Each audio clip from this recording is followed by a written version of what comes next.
Yeah. Let's do it. Streaming. Start the music. It's time to start the music. It's time to start the show. I don't know. Do you know the words to the Muppet thing? It's not my thing, really. You're not into the Muppets. No? But, Fortean Words, I call it.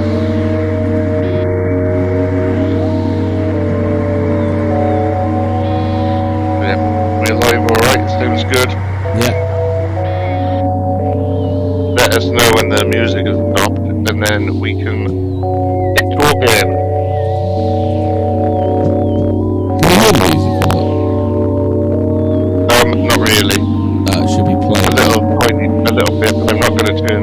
I've got YouTube playing, but I'm not going to turn it up, otherwise it'll screw up the whole thing.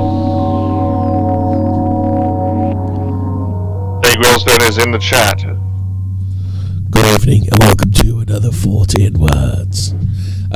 Yeah, so are we going to do a like S Club 7 based gag about ain't no party like a Barrymore party? Yeah, let's do that. Go for it. I don't know, I can't think of one. What party is like a Barrymore party where you invite X Club 7? Ain't no party I would want to go to. It's like a Barrymore. Yeah. Have we started? Oh, hang on. No, before we get into the show proper, can I just have a brief word from our sponsors? Voices are not clear. Hold on. Is my voice better now? I don't know. Your voice sounds the same to me. Oh, okay. But man's Intermission Lizard says voices are not clear. Both are blown out.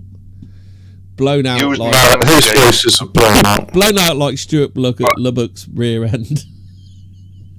But more on that later. First, a word from our sponsors, the Woodwoses. Now, as everyone knows, Woodwoses are an enigmatic creature that may or may not exist in England. But if they don't exist, then I don't know how they sponsored us. So they definitely do exist. And some commonly known facts about Woodwoses is they're only seen when they want to be seen.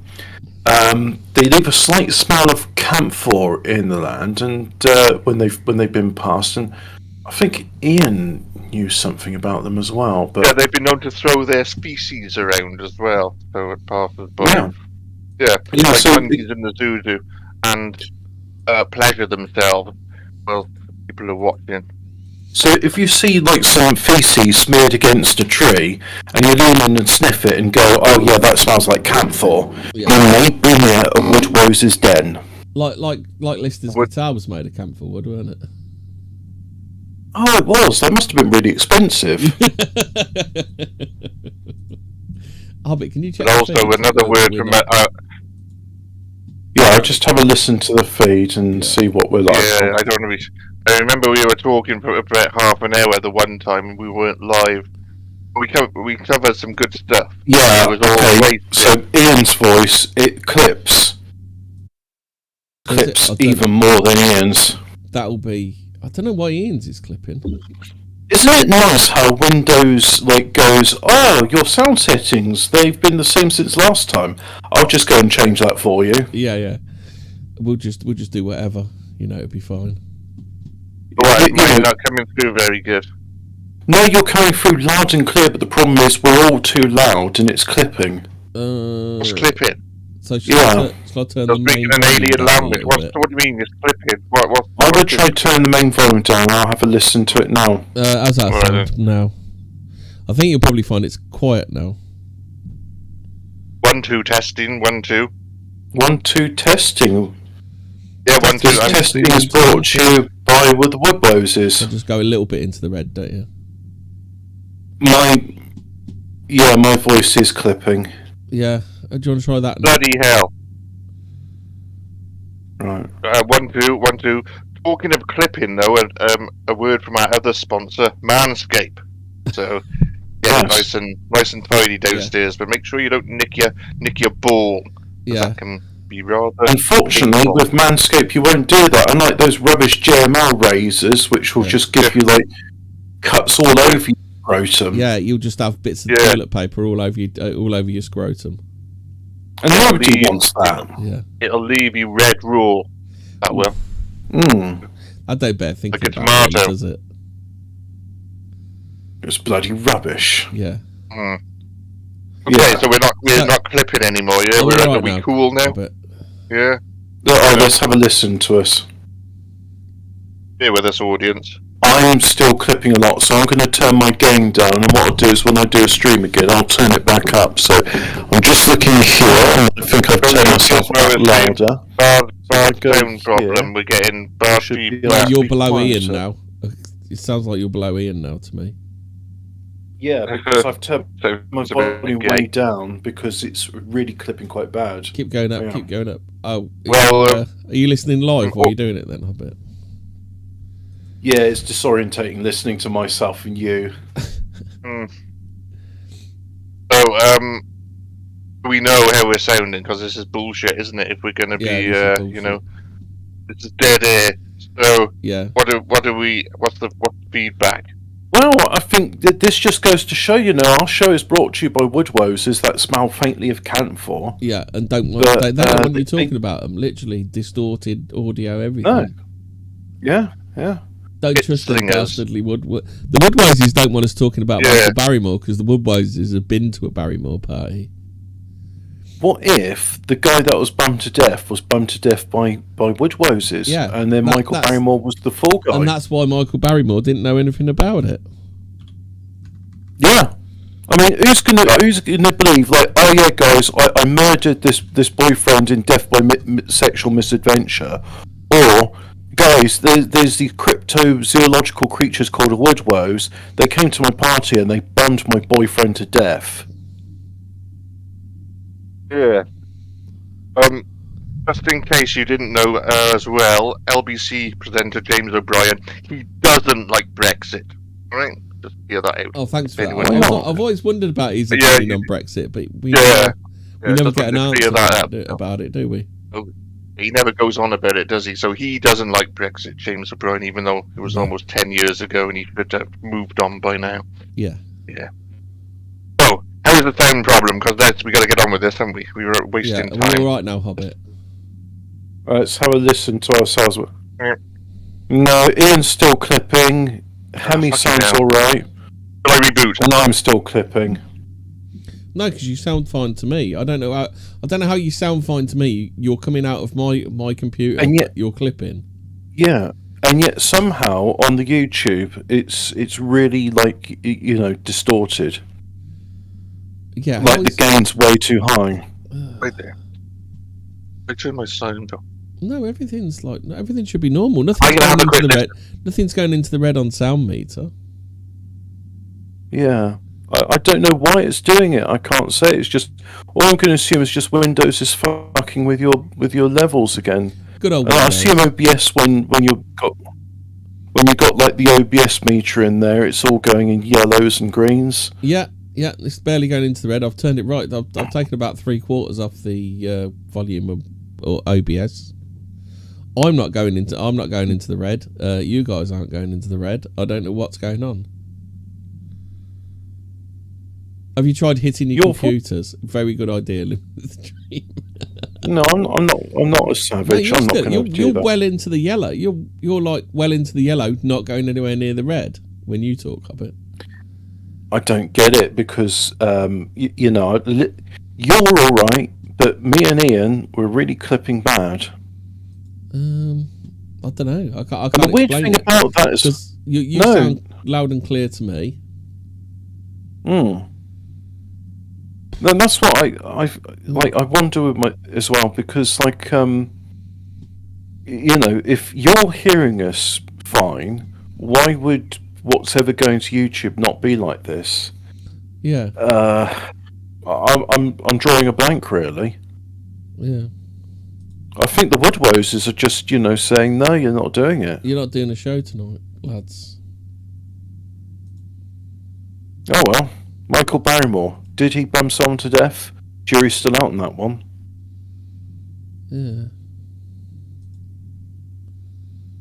Yeah. Because it says desktop audio is on 39%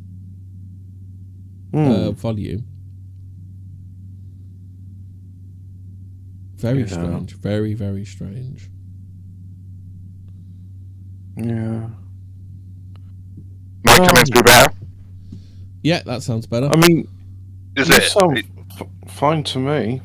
Well, no, I had a listen on YouTube and I was well screwed up, so I thought I'd better restart. But done that, I don't have this problem when I'm on other programs, so I'm not sure. But anyway, team, that's good, isn't it?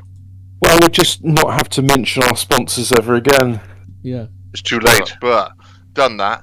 I don't know. No, that's okay. People, you see, the nice thing about the things which I can't even remember is they've got an ability to make people forget. If you want to listen to the Rumble's loud and the Rumble's lovely and clear. Let's have a listen to the Rumble. So if I go on Rumble itself, and then there's you're live. And if I click on that, in an alien language, what do you mean? Myself, I would try turning. Yeah, I'm absolutely fine on that. So yeah, no, everybody. Like if anybody wants how do you get the fucking? I'm going to copy the link over and I'm going to paste it in chat. And I'm just saying, if you want to listen to our show, go on the Rumble and have a listen there. If YouTube want to be like this, if YouTube want to be like this, they can be like this.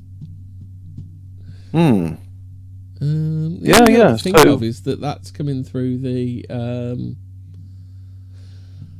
that it's got to be. Hold on a sec. Actually, try it now, Hobbit. The clipping should stop. Well, I've just taken the edge off. I wonder why I used to take the edge off of the thing. It's the restreaming app. So, that's nice and complicated. Yeah, I think it's the restreaming app. I've turned down the restreaming app a bit. Hopefully that, because Rumble goes through directly, and Vodafone comes. Vodafone. What am I talking about? YouTube comes through the restream. Yeah. A Freudian slip. Sounds good on Rumble. Yeah. Yeah. All right then.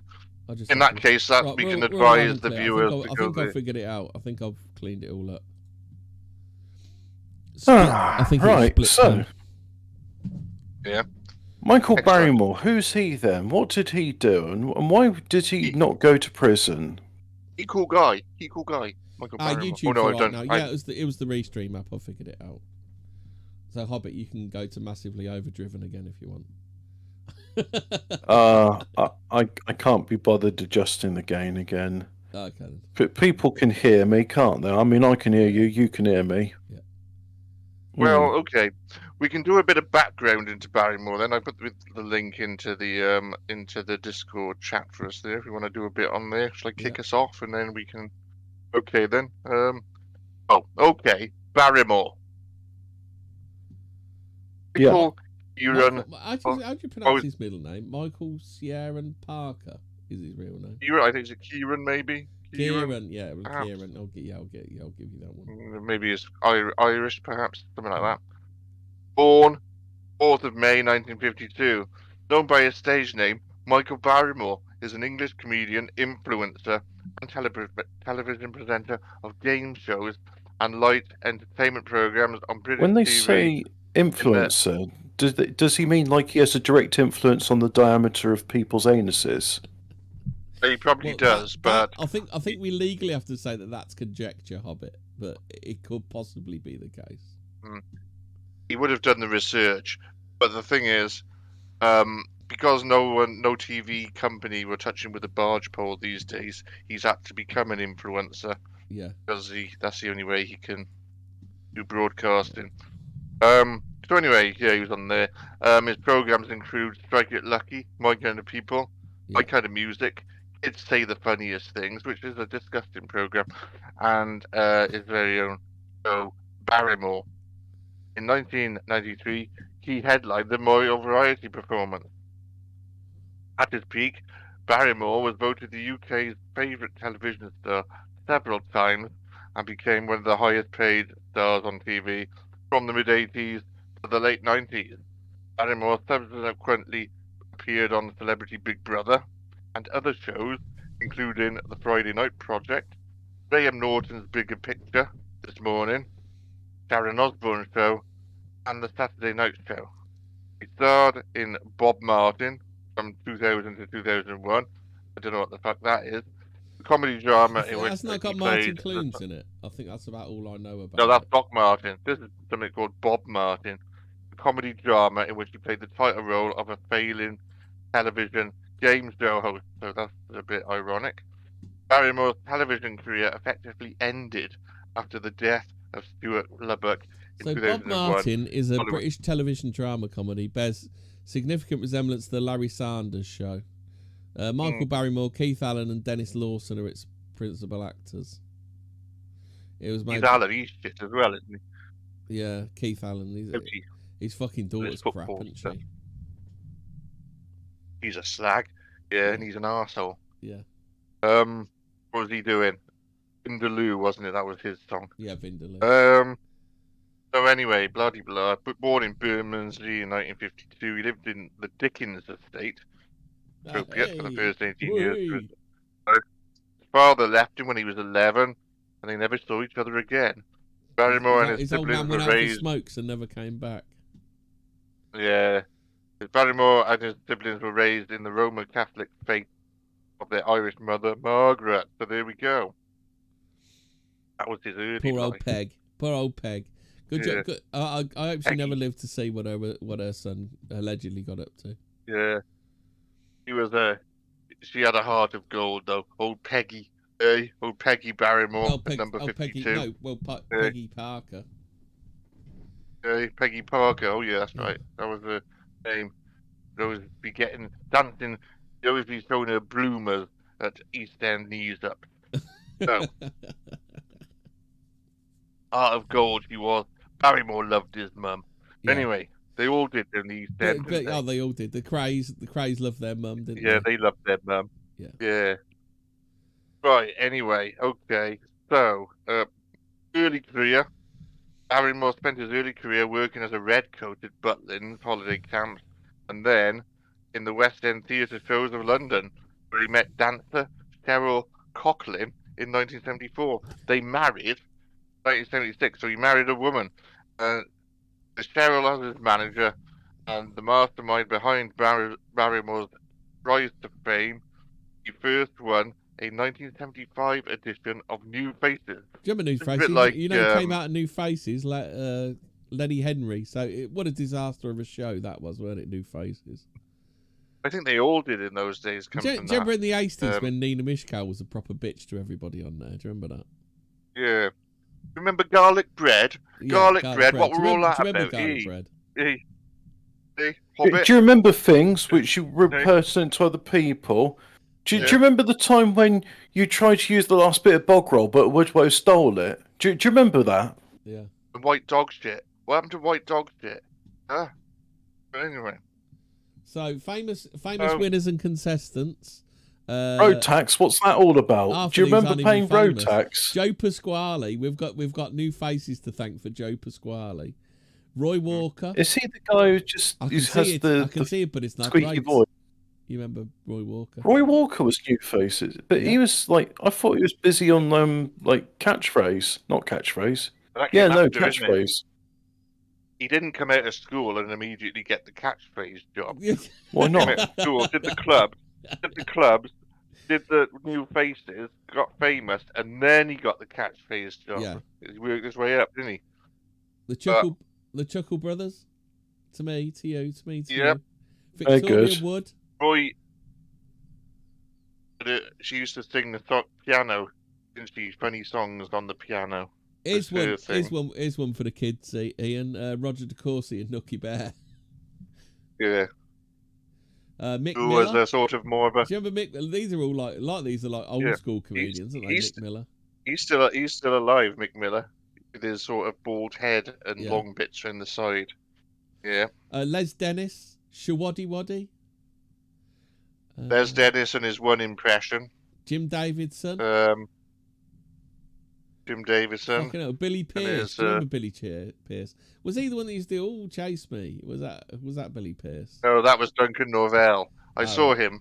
Billy Pearce was very similar, weren't he? Billy Pearce was a woofter as well, weren't he? Was he like a camp type act? Half of these Little and Large. Little and Large must have come through it, where the thin one would be singing a song, and then the fat one would spoil and who were we talking about before the show? Roy Chubby Brown won it in 10th of December 1977. Really, but that was because the thing is with him, he started off like being a Timmy Mallet type person. He was, and you see him on children's TV in a bright shirt and a funny hat. But then his manager said to him, "If you want more work, dirty your act up." So that's what he did. But there is footage of him when he's younger, like on children's TV. Paul Zennon, do you remember Paul Zennon? I think his talent was that he wasn't another magician. No, I can't remember that person now. Bonnie what Bonnie about Tyler as well? Appeared with her group of magicians. Only a hero. Yeah. Jimmy Cricket. Jimmy Cricket. Where you found all these? Because I put other Crankies. Well, they're just they're not necessarily winners of the program, but they're other acts from that time where you think, what the fuck is going on? Keith Harris and Orville. That's another one. Remember that one? You remember? Remember? Yeah. And that kind of thing. Holy shit! Paul Shane was it? Paul Shane was in it. Do you remember Ted? He was a club singer, wasn't he? And there's a good it's on YouTube. You can see him singing "That Lovin' Feeling" by the Everly Brothers or whatever on YouTube, and he's doing it exactly in the club style that Vic Reeves would do, but he's doing it for real though. One of your favourites of it, John Shuttleworth. John Shuttleworth, wasn't he the founder of Ubuntu? I thought he did your fun on the A111.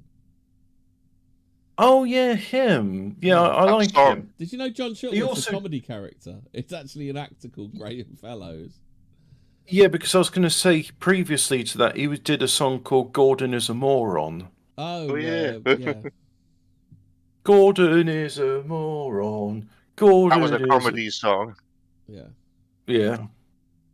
I don't care. It's not fair. Kind of a punk type thing going on. That's new. Yeah. This is what birthed Michael Barrymore. This program. Jilted John, that's right, Jojo. Yeah, that's it. Jilted John. Okay then. Do you want to tell them about his early television career, 1976? I think we only got to New Faces, so he became a regular panellist on Blankety Blank. Then he was a warm-up man for Larry Grayson. I dread to think what he had to do to warm up. What do you reckon he had to do to warm up Larry Grayson? I don't know, but I reckon Larry Grayson could beat up Danny Dyer. Yeah. Those two had a fight. You reckon Larry Grayson could have him, do you? Yeah, he could win one punch. And Graham Norton. Yeah. And he was also the warm-up man for the Little and Large theatre shows. In the early days, Barrymore used to do impressions of John Cleese and Norman Wisdom, amongst others. Here's a surprise. I did see Little and Large live in a nightclub, and I was so pissed that night. But anyway, never mind that. I saw Cannon and Ball in Bournemouth when I was a kid. And were you hammered when you saw them? Not really. I was about 6. All right. No, I was in my early 20s, and it's like this club nearby was Little and Large. We had free tickets, so let's go with that. Be a laugh. I was on the Diamond White, and that did me in. But anyway, just something I miss: Punch and Judy shows. Yeah. I assume they're still going on, but I haven't heard about one in ages. Were you born in Victorian times, Hobbit? What's wrong with the Punch and Judy shows? It's good well, slapstick it's not comedy. really something of our time, is it? But also, if you look at it, Punch and Judy's timeless. I used to watch Well, Punch it's when I was a kid. And also, isn't it about beating his wife up? Giving his wife a good battering. So Barrymore rose to fame. Well, he always got his comeuppance, didn't he? So he didn't really get away with it. Barrymore rose to fame via appearances on Blankety Blank and Who Do You Do, which apparently was a sketch show, but I've never heard of it. His television career began firstly by having his own sketch show called The Michael Barrymore Show. I don't know how... Must have took some real brainstorming to come up with that title. Which starred young Nicholas Lyndhurst. And He also appeared in Russ Abbott's Madhouse. Do you remember Russ? Do you remember Russ Abbott? Do you remember Russ Abbott? Yeah, he's another one from New Faces or whatever, isn't it? It's that Bella period. Just... Do you remember she's dressed up as a woman? Do you remember it was that just one? absolute Basildon Bond and the man. Scotch guy. And wearing big props and generally, being something very peculiar. Les Dennis was on that as well, wasn't he? He used to be in it. It was Les Dennis. Oh, that was Les. No, do you remember he used to do the double act, Les Dennis, with the bloke that died of? Yeah, the other guy died. Yeah. The other guy died, didn't he? But that's where he started doing his Mavis impression, and that's all he did for the next 50 years. And he's still doing it to this day, I think. Yeah. Did you reckon that? Can you do Mavis? Do you reckon that used Hobbit, to get Hobbit? Do you reckon that used to get Amanda Holden hot? Can you the Mavis impression? So I think his Les Dennis's bank balance and foot in the door to show business got her hot. And once he got through that, and that was him done. But no, Hobbit, you can do Mavis, can't you? I don't really remember Mavis. Sorry. That's pretty good. Yeah, you don't really. That's not I bad. don't really remember. Starting something. It's not bad. Yeah, I don't really remember. I don't really know. What about Deirdre? What about Deirdre from Coronation Street? Can you do her? Yeah. My granddad used to watch it. That's mostly neck acting, though. Isn't it? That's very visual. The Deirdre's very visual, isn't it? With the neck veins. But you've got to really throw the words forward. Ooh, you don't care about Tracy. I think it was Dustin G, not Dusty G, Alphabet Cat. But yeah, Dustin G, yeah. He used to do Vera Duckworth, and Les Dennis used to do what's his name, Davis. Yeah, and that's how it all started. And they did Frank Spencer. Everyone did fucking Frank Spencer, didn't they? Anyway, let's talk about Michael Barrymore, not Les Dennis, because Les Dennis didn't do things to people in swimming pools that we know of. So he walked out of his sketch show after a year. And then he got the presenter's role on the BBC game show Get Set Go. Do you remember that one, Ian? I've never can't say I've ever seen that or ever heard of it. I don't think I've ever heard of it. He appeared at a number of royal variety performance shows. He was so fucking annoying, though, weren't it? That's basically his act, weren't it? Basically, it was rolling round on the floor and emptying old ladies' handbags, the contents of old ladies' handbags in the audience. It was his act and a bit of shouting as well, wasn't it? Yeah. But did the job. And creating awkward silences when you're talking to game show contestants. So he became peculiar thing. Go on then. You go on. No, you go. Well, I'll bring that up in a bit because it's something we have talked about before, but we'll bring it up in a bit. He became the host of ITV game show Strike It Lucky, which later became Strike It Rich in 1986, and it grew in popularity over the years, watched by 18 million viewers at its peak. This was Barrymore's... There's no internet in those. There's no internet in those days, and there was nothing. Internet. There was nothing. Yeah, you had to watch that shit. Yeah, you either had to do that or read a book, and nobody wants to read a book on a Saturday night. You want to watch Strike It Lucky, don't you? Watch out for the hotspot. Yeah. What don't you want? A hotspot. I don't know. Weren't there some sort of phrase about a hotspot?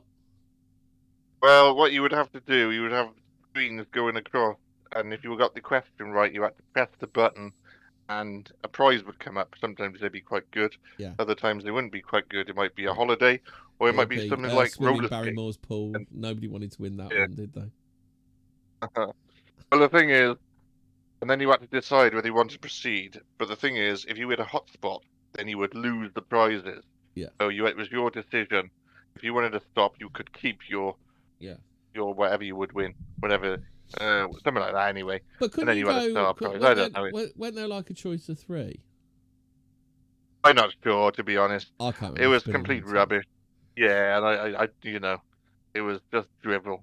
So then, anyway, so what? 18 million people used to watch that rubbish, and then so this. Yeah. So Get Set Go got cancelled after only one series. So this is his most successful presenting role. I don't remember that one. And then it led to his own light entertainment show, Barrymore, in 1991. Is that the one when he used to go around shopping centres and make people sing karaoke and he'd be annoying in the background? Yeah, rolling round on the floor and emptying the contents of old ladies' handbags, I think was involved in that programme. However, before he had his own show between 1988 and 1989, produced for the BBC, entitled Michael Barrymore's Saturday Night Out. I didn't. Did you know there was a Saturday Night Out before Michael McIntyre? I think so. Because unfortunately, I do. We do it in Jersey because there is a channel which if you called Stuart Mullard is the name of it, and he really dissects this kind of thing. He does quite a bit on Barrymore. He, as I said, Keith Harrington, Orville, the Crankies, and he looks and studies these programs and gives such a good critique on it. It's really good. Yeah, has he done Crackerjack yet? No, but he's recently did Little and Large. He's done a bit on Cannon and Ball. You know, just really looking at it and thinking, and it really does sink in. You know, what the hell was going on in those days and how did this happen? But anyway, Michael Barrymore's Saturday Night Out, which I do not remember, it was set in Jersey, and the theme tune "Doing the Crab" has been released as a single. I do not remember one single part of Barrymore's Saturday Night Out. I don't remember it at the time, but as I said, I know it because I've been watching this channel, which does dissect Barrymore's work, and that was one of the things. And yeah, "Doing the Crab" was a song where you pretend to be a crab, basically, and it was aimed at kids. Novelty single, could have done well in the chart. Do you remember when the kids used to celebrate people dying with the crab dance? Do you remember when they do that? The crab dance, Ruth Bader Ginsburg crab dancings. So in 1991, Barrymore was given his own show entitled Barrymore. Where does he get these brilliant names for shows from? Where he interviewed guests, performed his comedy. I think comedy should be in quotation marks. His comedy routines, and joined in with other performers on the show. The show lasted throughout the 90s, right up to 2000, and was consistently nominated for awards over the years in the UK. That must have been the one where he interviewed the daughter of the last woman to be hanged, isn't it? Awkward, weren't it? The whole thing does make absolutely no sense. It was peculiar, and God knows what was going on. So basically, what was the woman's name? The last woman to be hanged. You did a thing on it, didn't you? You did a program on it 1 week. What's her name? The last woman to be hanged in this Ruth country. Ellis. Yeah. Well, they got her daughter. Ruth Ellis Baxter. Her daughter to come onto Barrymore's show and be interviewed. She clearly was on. Hey, is that the daughter Sophie Ellis Baxter? No, I did the Baxter. It was just Ruth Ellis. Yeah, but anyway, and also, so such a sensitive thing, you know. If you're going to have an interview if she really was the daughter of Ruth Ellis, do you think she'd have done Murder on the Dance Floor? It probably would have been a bit insensitive. But anyway, it just made no sense. Why would you get someone like Barrymore to interview someone like that? Oh, just weird. Among the many famous guests that appeared on there were Cliff Richard, Uri Geller, and Spike Milligan. Like, it ran for 10 years, and they can only find 3 people who kind of like don't really have any reference in current year, do they? No, but they had, you know, he did Yellowface on there. Can you imagine if Spike Milligan had been at Barrymore's pool party? Put it in the curry. Put it in the curry. It's too soon, I bet. Is that? Just put it in the curry. Oh dear. Anyway, so following his appearance on the 1993 Royal Variety Performance, where he performed a version of "Will You Still Love Me Tomorrow" with soldiers, he became popular on television and the stage. Royal Variety Show, blah blah blah. So apparently that was the thing that cemented him. So Strike It Lucky, top, middle or bottom. That was it, Ian, wasn't it? It was top, middle or bottom. Top, middle or bottom, yeah. And what is a hot spot not, Ian?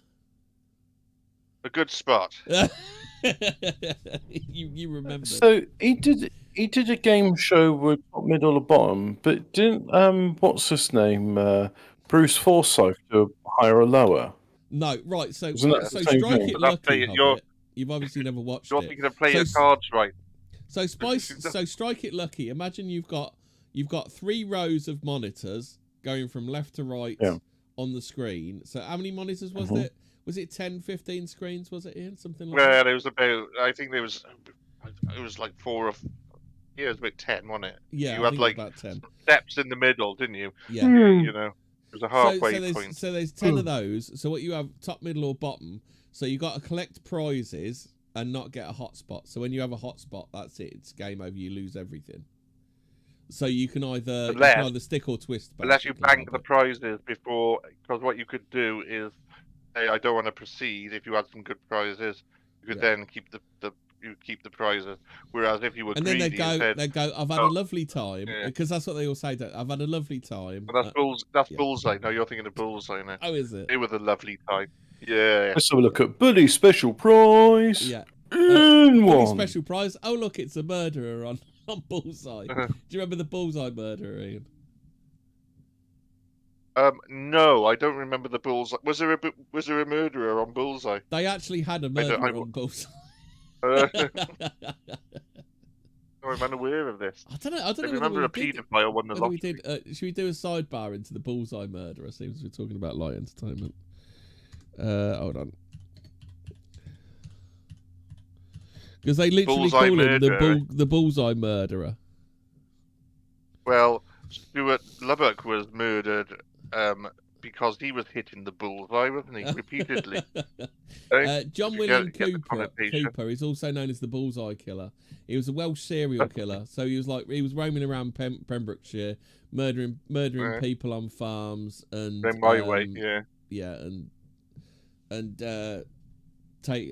capturing women and doing naughty things to them and murdering people. Basically, absolute wrong un. And he was on Bullseye. Yeah. Yeah, now in this game for 2 in a bed. And 2. Yeah. And Bully Special Prize. You do it. Yeah. It's a Bullseye. Yeah. But that's good stuff. Well, he got a bullseye with that person he shot in the face with a shotgun anyway. With a crossbow. Yeah. So, following on from the success, Barrymore had a very public battle with substance abuse. He went into rehab due to his alcohol and drug addiction in 1994. He left after a couple of months and went on to write a best-selling book about his experience, including rehab.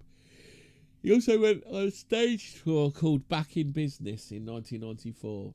He then regained his former status and made another series of Barrymore, recorded a new series called My Kind of People. My Kind of People was the one with the shopping centres, weren't it? Yeah, and that was basically as low as TV gets. Where you're just going around doing that. Yeah. Did you ever see My Kind of People, Hobbit? No, that sounds disgusting. So what would happen? Do you remember when we used to have town centres that used to work? So what had happened is that that's a conspiracy theory. That never happened. So what had happened in shopping centres? You'd get common people singing, and he'd either absolutely rip the piss out of them, or he'd sometimes say it was good. Want to sleep with what the common people sleep. Want to be with the common people. Yeah. You get them singing, and then he'd roll around on the floor and empty, an old lady's handbag. You go, oh look, there's polos in there or something, wouldn't he? Yeah.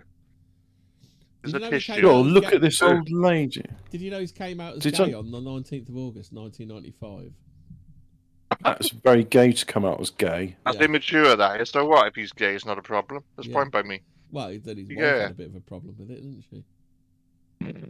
What about when Philip Schofield came out as gay and he was like squeezing that woman he held captive nearby and said, "My wife is very supportive," and she was like crying. It's like, "Go away! I don't want to get your AIDS." And Philip Schofield's like, "No, here's an advert where I'm abusing a dog." And then he bummed the work experience boy. Yeah. Yeah. Well, they called it on-the-job training or something. So then after that, he made on the job bumming more like. So he made a new series of Strike It Lucky, now called Strike It Rich, and another Barrymore series. More editions of Strike It Rich and Barrymore were shown in 1997, and he was in Spice World as Mr. Step. So he was in Spice World. Gary Glitt was in Spice World. Yeah. Jimmy Savile, was he in Spice World? I mean, did they do the trifecta? Probably. Rolf Harris was probably in the Spice World. It should just be called Pedo World, that film. They were all in it. Spice World. I bet Hugh, what's his name, was in there as well, the newsreader. Basically the end credits. The end credits of Spice World. Yeah. The end credits of Spice World was the sex offenders register. Was just an apology. Like, we're sorry for the people we had in this film. And what they've done. Yeah. Was Simon Cowell in Spice World? Well, has he done Alan Cumming. Has he done anything with a boy? Alan Cumming, he's a bumder, isn't he? Stephen Fry's in it. He's a bumder. Yeah. Well, he's about 50 years older than his boyfriend, isn't he? Is he? Oh no. Yeah, even though his boyfriend. I'm sure they love each other very much. Yeah. Richard O'Brien, he was in that weird thing, wasn't he? Yeah, he's one. Yeah. The Rocky Horror Picture Show. Wasn't he a tranny? He was from the planet Transsexual. Yeah, exactly. I don't know. I think we're just born in the wrong era. He's not in the credits, but I thought Gary Glitter was in it and they had to cut it out, or was it just Barrymore they had to cut it out? They did, yeah. They should have cut. They did cut it out. He's not in it. Not that I've seen it, but I just know that he was. But at the same time, he took his laptop to PC World, and that got out before the film was released. So they Gary Glitter. So then they cut it. Here we go. Glam rock singer Gary Glitter filmed a 4-minute cameo appearance as himself. Shortly before release, he was arrested on child pornography offences. The Spice Girls and the production team agreed that his cameo should be deleted from the final print, although the band's performance of Glitters on the leader of the gang were retained. Glitter's scene has since been leaked online. So if you want to watch it, you can probably find it on... Yeah, if you want to... For those of you that want to watch that, it's out there, so... I don't know why you would want to watch that. But nice try, FBI, but I'm not watching Spice World. Yeah. So anyway, so that's 2 wrong ones that are in that. Yeah, so it's just a conspiracy theory to drum up support for a film that was crap then and crap now. Yeah. So this makes him the last winner of that award before Ant and Dec, who have since the 7th NTAs in 2001 have been named most popular entertainment presenter. And which one was it that was high on coke and smashed his car in? You know, like one of the Spice Girls. We're going to make you cultural ambassador. Do you remember that? Who's that? Ant and Dec or the Spice Girls? No, like I think it was Emma Bunton. They said, "Oh yeah, you're UN cultural ambassador now." Oh, because you were in the Spice Girls. Yeah, probably Emma Bunton, I think, isn't it? One of them looked like a man, wasn't it? Scary Spice. Yeah. No. One of them. Mel C did a bit, didn't she? Minge was kicking out a right pong. I know that. Yeah. David Beckham got the best one, though, didn't he? No. What, Expensive Spice? Jerry. It's all about Jerry. So who was shagging Old Spice? Everyone, from what I've heard. Everyone apart from Barrymore, because he's not into Old Spice. Ugh. Barrymore was more into Take That. What the fuck? Take that. You know Jerry Halliwell posed for photographs with Conservative Party politicians Nadine Dorries and Liz Truss during the UEFA Women's Euro 2022 final, and reportedly endorsed Liz Truss's campaign in the July to September 22 Conservative Party leadership election. Was Liz Truss the PM for 2 weeks? Yeah. Yeah. I thought she did all right with that. She's going to get a nice pension for... Yeah. For doing that, yeah, it's not bad. It's not a bad number, is it? Not bad to have that on your TV, but yeah. Do you remember when all of Jerry's Grumble Mag pictures dropped, Ian? I'm trying to think. I know she did some. Madonna did, didn't she? Victoria Beckham spoke at the UN. Jerry. It was Jerry Halliwell that was the UN Goodwill Ambassador. I'd speak at her UN. Yeah. I'd UN her and her append and her. also, Liz Truss is a friend of the Lotus Eaters as interdimensional Yeah, she's gone more right now. She's not doesn't have to behave herself. She was wearing a MAGA hat. She was seen wearing a MAGA hat as well. So right then, so next, Ian, do you want to go into the death of Stuart Lubbock? Yeah, right. Is it spin-off? Where are we up to? Spin-off. Okay. I'd actually go. There's a separate page on that, and I've just put it in. What, My Kind of People? Well, I don't know if he was. I know that's a bit early for the death. We can go on to the death in a minute, but we'll just do a bit more. I thought. I just want to say a bit though on that thing. He did a series of Kids Say the Funniest Things, which aired in late 2000, which I thought was. It was just. I think Ronnie Corbett also presented that. It was like you'd ask a 5-year-old kid, like, who's the Prime Minister, and they'd say, like, Mickey Mouse or something like that. Yeah. And everyone would be pissing themselves laughing at the kid, and it's like, well, hang on a minute, you shouldn't be doing this. This is fucking stupid. Anyway, okay, then let's go on. Isn't it funny how kids are stupid and don't know anything? Isn't it funny how infants don't know much? Let's have a good laugh at them. Anyway, oh, look, this baby shitting himself. Let's all point and laugh at him. Stupid baby, shit yourself. So it'll be in the record forever. Don't you know how to use a toilet like everyone else? You have to do that there. Yeah, I'm gonna laugh at you now.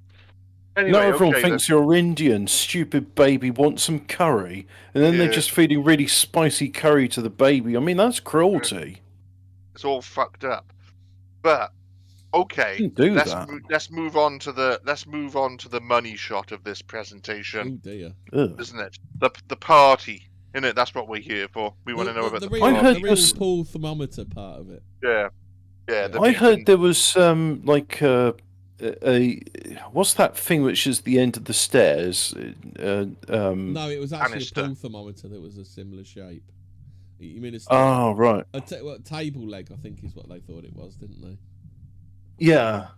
It was just something large that shouldn't be in someone's rectum was in someone's rectum. Yeah, it's like there's some sort of pull thermometer that's a very similar size. Rectum? Damn near killed him. Actually, no, did kill him. Didn't he drown through his arsehole? Many such cases. I know you can drown through your arsehole. Basically, the thermometer was a bit like a dildo. We'll come on to that though. Yeah. Now that's what he said. What should I do? What should I do? Obviously.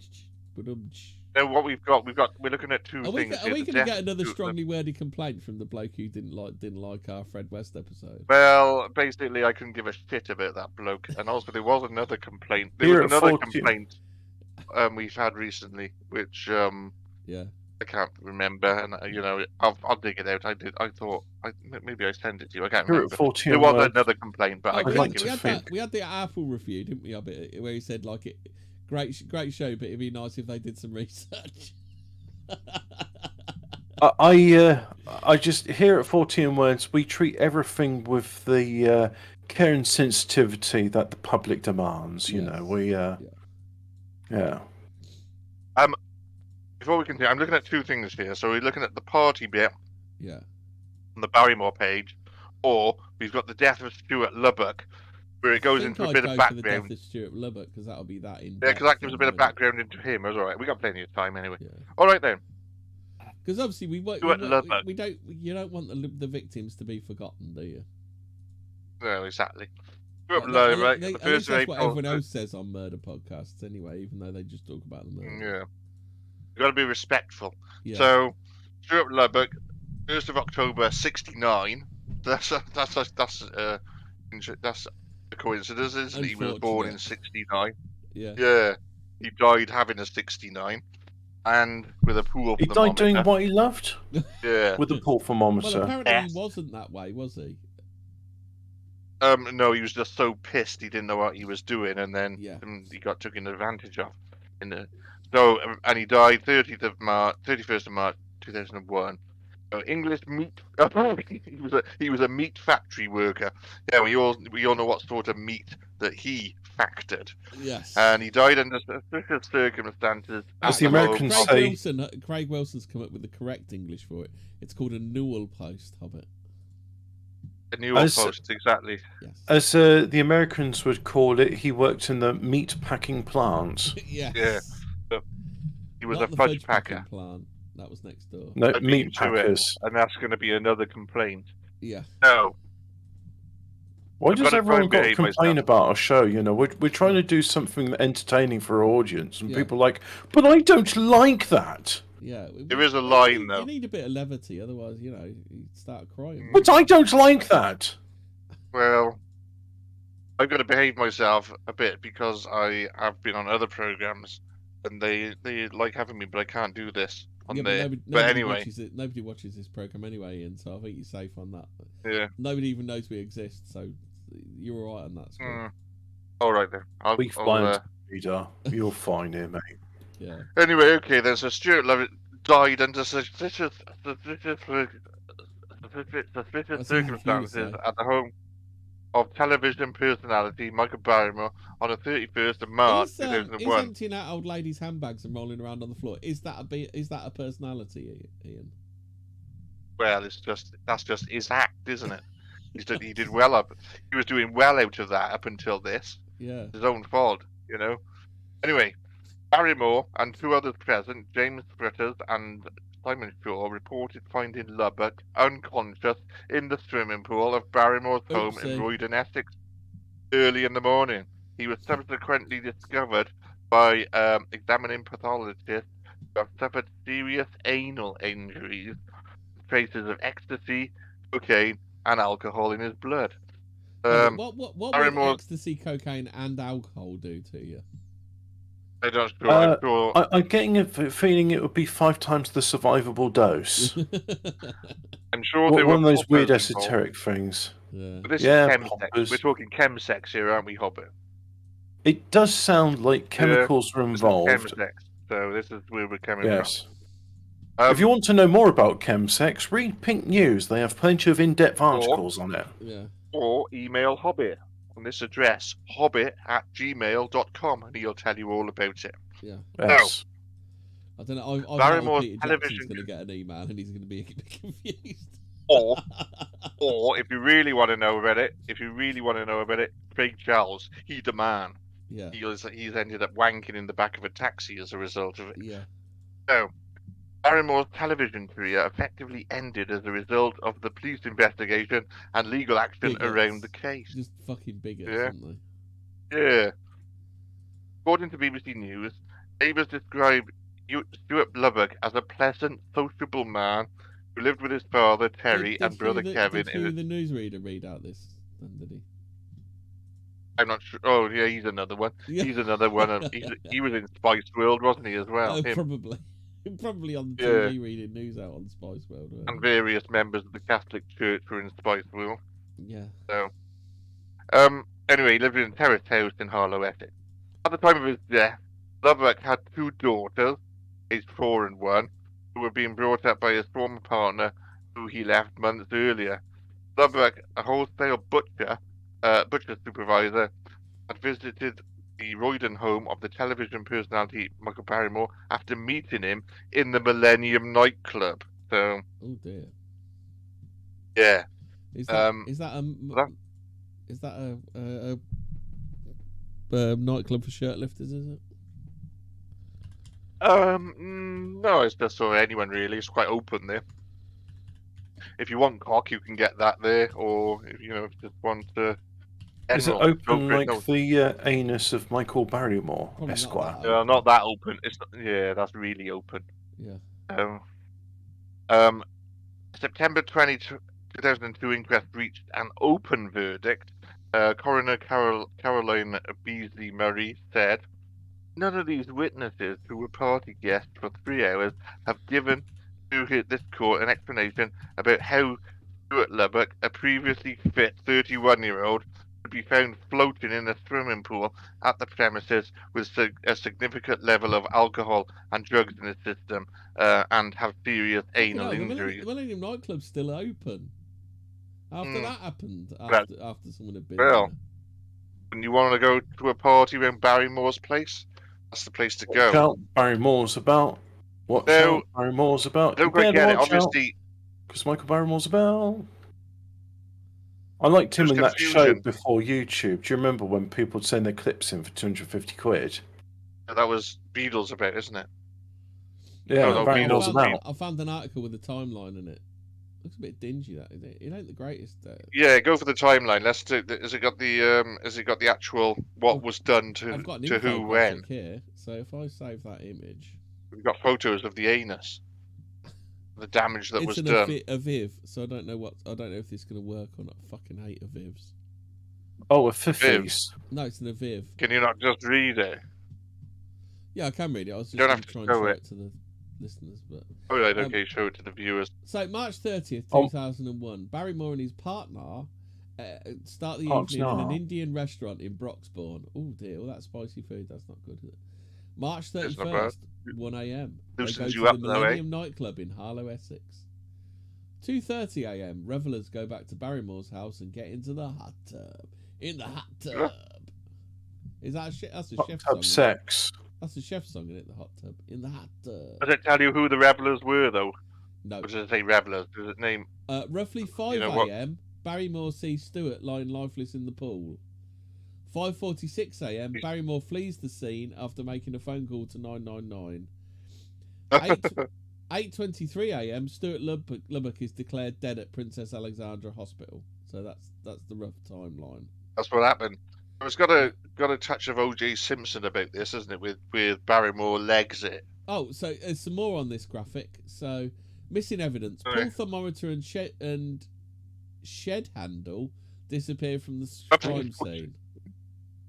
Christ, that must have been painful. Ooh, those two things at one, or even one at a time. So people that were there were Kylie Merritt, Justin Merritt, James Footers, Simon Shaw, and Jonathan Kenny was there as well. And Elephant Man John Merritt, he was also there. He just rolled out. He didn't drown because he can. Well, when he went under the water in the pool, he was able to put his trunk above the water and breathe, so he didn't get bummed to death. Yeah. So yeah, that's good. So okay then. So let's move on to this after the anal injuries. Michael Barrymore, he's a pain in the arse.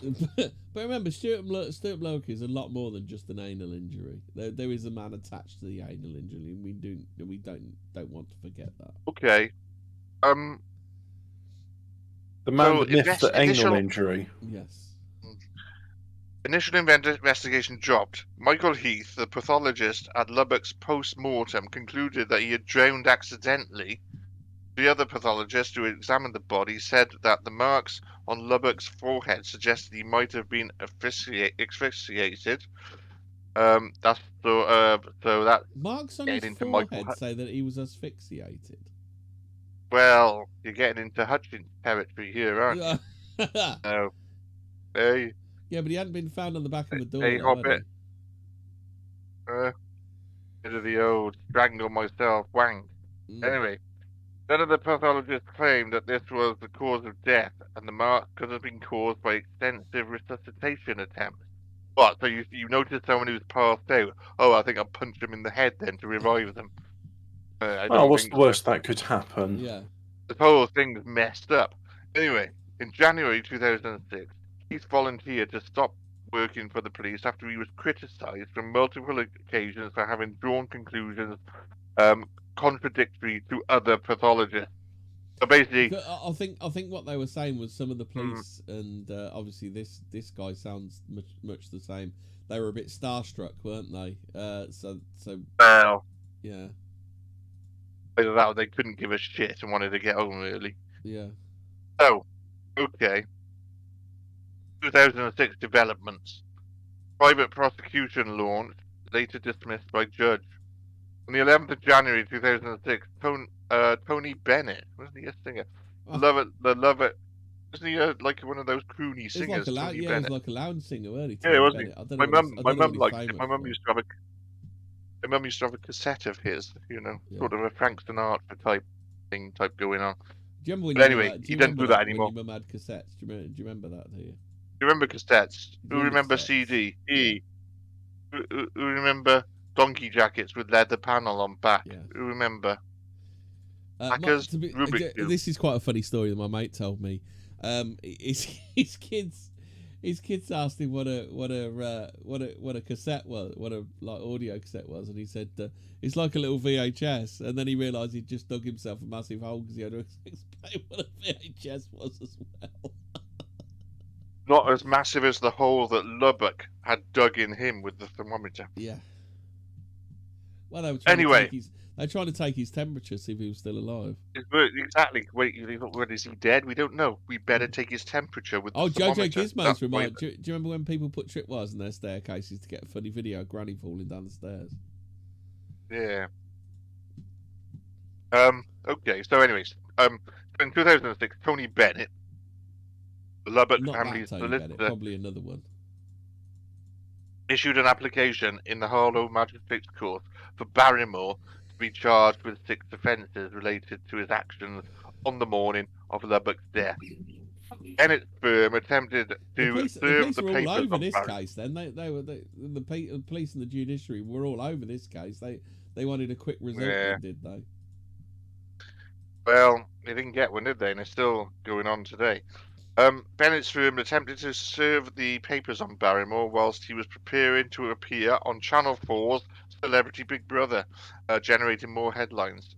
This was later thrown out of court by a district judge who ruled that Barrymore had no case to answer. Well, I don't know. I don't sure about this. Come on, it was only his house, and he invited everybody back there. Like, what? Really think about it, Ian. Think about it. Like, really, how much of it was his fault when it happened in his house and he invited everybody back? Like, just think about it, Ian. You can't blame him for people dying in his house. Sorry, Hobbit. I'm not, am I? I'm not drawing conclusions. I'm just I'm putting two and two together and coming up with 4. I shouldn't really do that, should I? No. It's more like 12, isn't it? I think is the answer to that. Sorry, question. What did you say, Hobbit? I spoke all over you. Oh, it's just like let's not jump to conclusions. I mean, he can't be responsible for deaths in his pool party. Yeah, or in his bed. Their head and doing each other with pool thermometers. No. He can't be responsible for people taking his drugs and overdosing from them. Yeah, and he didn't overdose from the drugs. He overdosed. He was like that guy. They were doing chemsex in his pool, and the guy has had enough. He didn't want any more of it. He'd had enough chemsex. But Barrymore said, "I'm not ready yet." No, I ain't stopping. I ain't fucking stopping. You ain't going nowhere, mate. You're staying here, or we're gonna do you. And that is what happened. Many anyway, such cases. Possibly. You all know about that. In one possible future.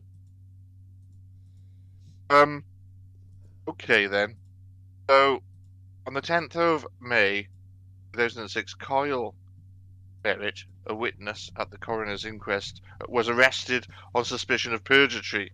Merritt, witness on the night of Lubbock's death, told the inquest that he saw Barrymore put some cocaine on his finger and rub it onto Lubbock's gums. So, that's a bit... you can take cocaine in that way, but it's better just... have it up your nose. Take it up your nose. Do a line. Take it up your nose. Then when you've basically finished your wrap of cocaine, there's still a little bit on the paper, not much, but a little bit. Just wet your finger, scoop it up off the paper, and then rub it in your gums. Just like a sherbet dip dab. Yeah. When you're in the last little crumbs. You don't usually rub it in your gums straight away, unless I don't know. But anyway, during a lie detector test conducted by tabloid newspaper The News of the World, Merritt later said that he could not be certain that her allegation was true. On the 4th of June, the charges against her were dropped. So there's a lot of like, he was doing that. Weird timing that. Yeah. Strange timing that. Yeah. I know. Nothing suspicious. Move on. Yeah. You stop thinking about it. You're thinking about it. Stop thinking about it. And then look what happens next. Pathologist discredited. On the 19th of June 2006, Heath was called before a disciplinary tribunal at the Old Bailey, and the following day his testimony was discredited at the hearing. Charles Miskin, QC for the Home Office, said, It is the belief of the Home Office that Dr. Heath has fallen short of the high standards required by the Secretary of State of Forensic Pathology. So it's like they're getting evidence and shit, and then they're saying, "Oh no, they didn't jump to any conclusions. You're crap at your job," and you were talking now. This is like 5 years after the event. Yeah, this is 2006. So, right there. The long arm of the law takes its time, but they get there in the end, don't they? Here we go. The next stage, case reopened, or was it Lubbock's arse reopened, as it was that night? Did they have another look in Lubbock's father, put it all. 2001, an arse oddity. Yeah. Lubbock's father, Terry, set up the Lubbock Trust, a campaign for further investigation into the case to generate as much publicity as possible. And on the 2nd of December 2006, police announced that they were reopening the investigation into Lubbock's death. So, did they use a pool simulator to reopen it? Well, they're not gonna. The probe was set to go in deep and wide. Could do. So there we go. Investigation by the Independent Complaints Commission or whatever. Yeah. Do you want to do that bit, Hemi or Hobbit? Do you want to do this bit? Let's have a look at it. This is the investigation by the I can carry on. I don't mind, but yeah, you want to like this to my shit? All right. I'll do investigation. I'll do it. Yeah, you do that. But yeah. Following a dossier on the case presented to the Independent Police Complaints Commission by Terry Lubbock's lawyer Tony Bennett, again, fly me to the moon, on the 1st of December 2006, the IPC. Why did you just go? That's life. That's what other people say. The IPCC approved an investigation by an outside police force into over 30 separate allegations of incompetence and possible corruption by Essex police. But in the meantime, they're going to give him just enough time to burn any notebooks, etc. The allegations pertain to the initial £8 million investigation into Stuart Lubbock's death. In April 2007, the OPCC elevated this investigation, internally managed and run, and appointed former Hertfordshire police officer Adrian Tapp. Do you have a tap on the head? Hey. To head the investigation. In May 2007, the IPCC agreed with Bennett that a total of 38 separate complaints about Essex police would be investigated. But what do you know? Everybody's retired or left now. Oh no! Oh, that's a shame. Or we died. can't do anything about it. What a pity. Moving on. Yeah. Terry Lubbock. Well, speaking of what a pity, I guess nothing to see here. Do you remember Dr. David Kelly? Yeah. They decided to seal his records for 70 years. Oh, right. So there's nothing to see there then? Yeah. Definitely nothing to see there. Yeah. Oh, do you remember? I still remember this. I think I heard it on a radio in the car or something when someone said, Dr. David Kelly said, because they were talking about the murder, and this was a long time. This was at the time, and David Kelly said beforehand, he said, if this all goes wrong, I'm going to be found dead in the woods. And the BBC person, without a beat, said, so that kind of proves that he wasn't in the right frame of mind. Yes.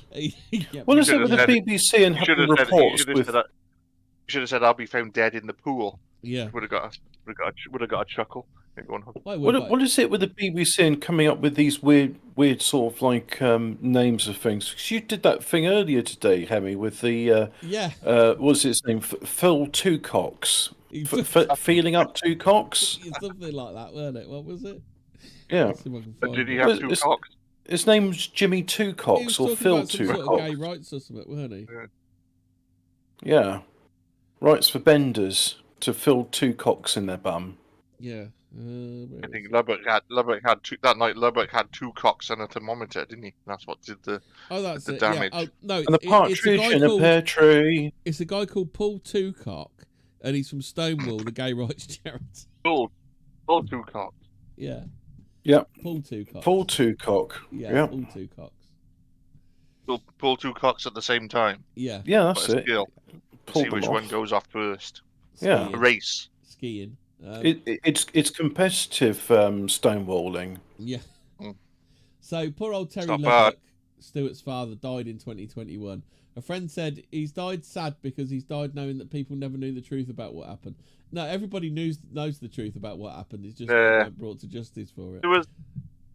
There was, yeah, he was in a bad condition, wasn't he? He had some, there was something wrong with him. He had some physical disease, and he was deteriorating. So it was really, but never got to watch him.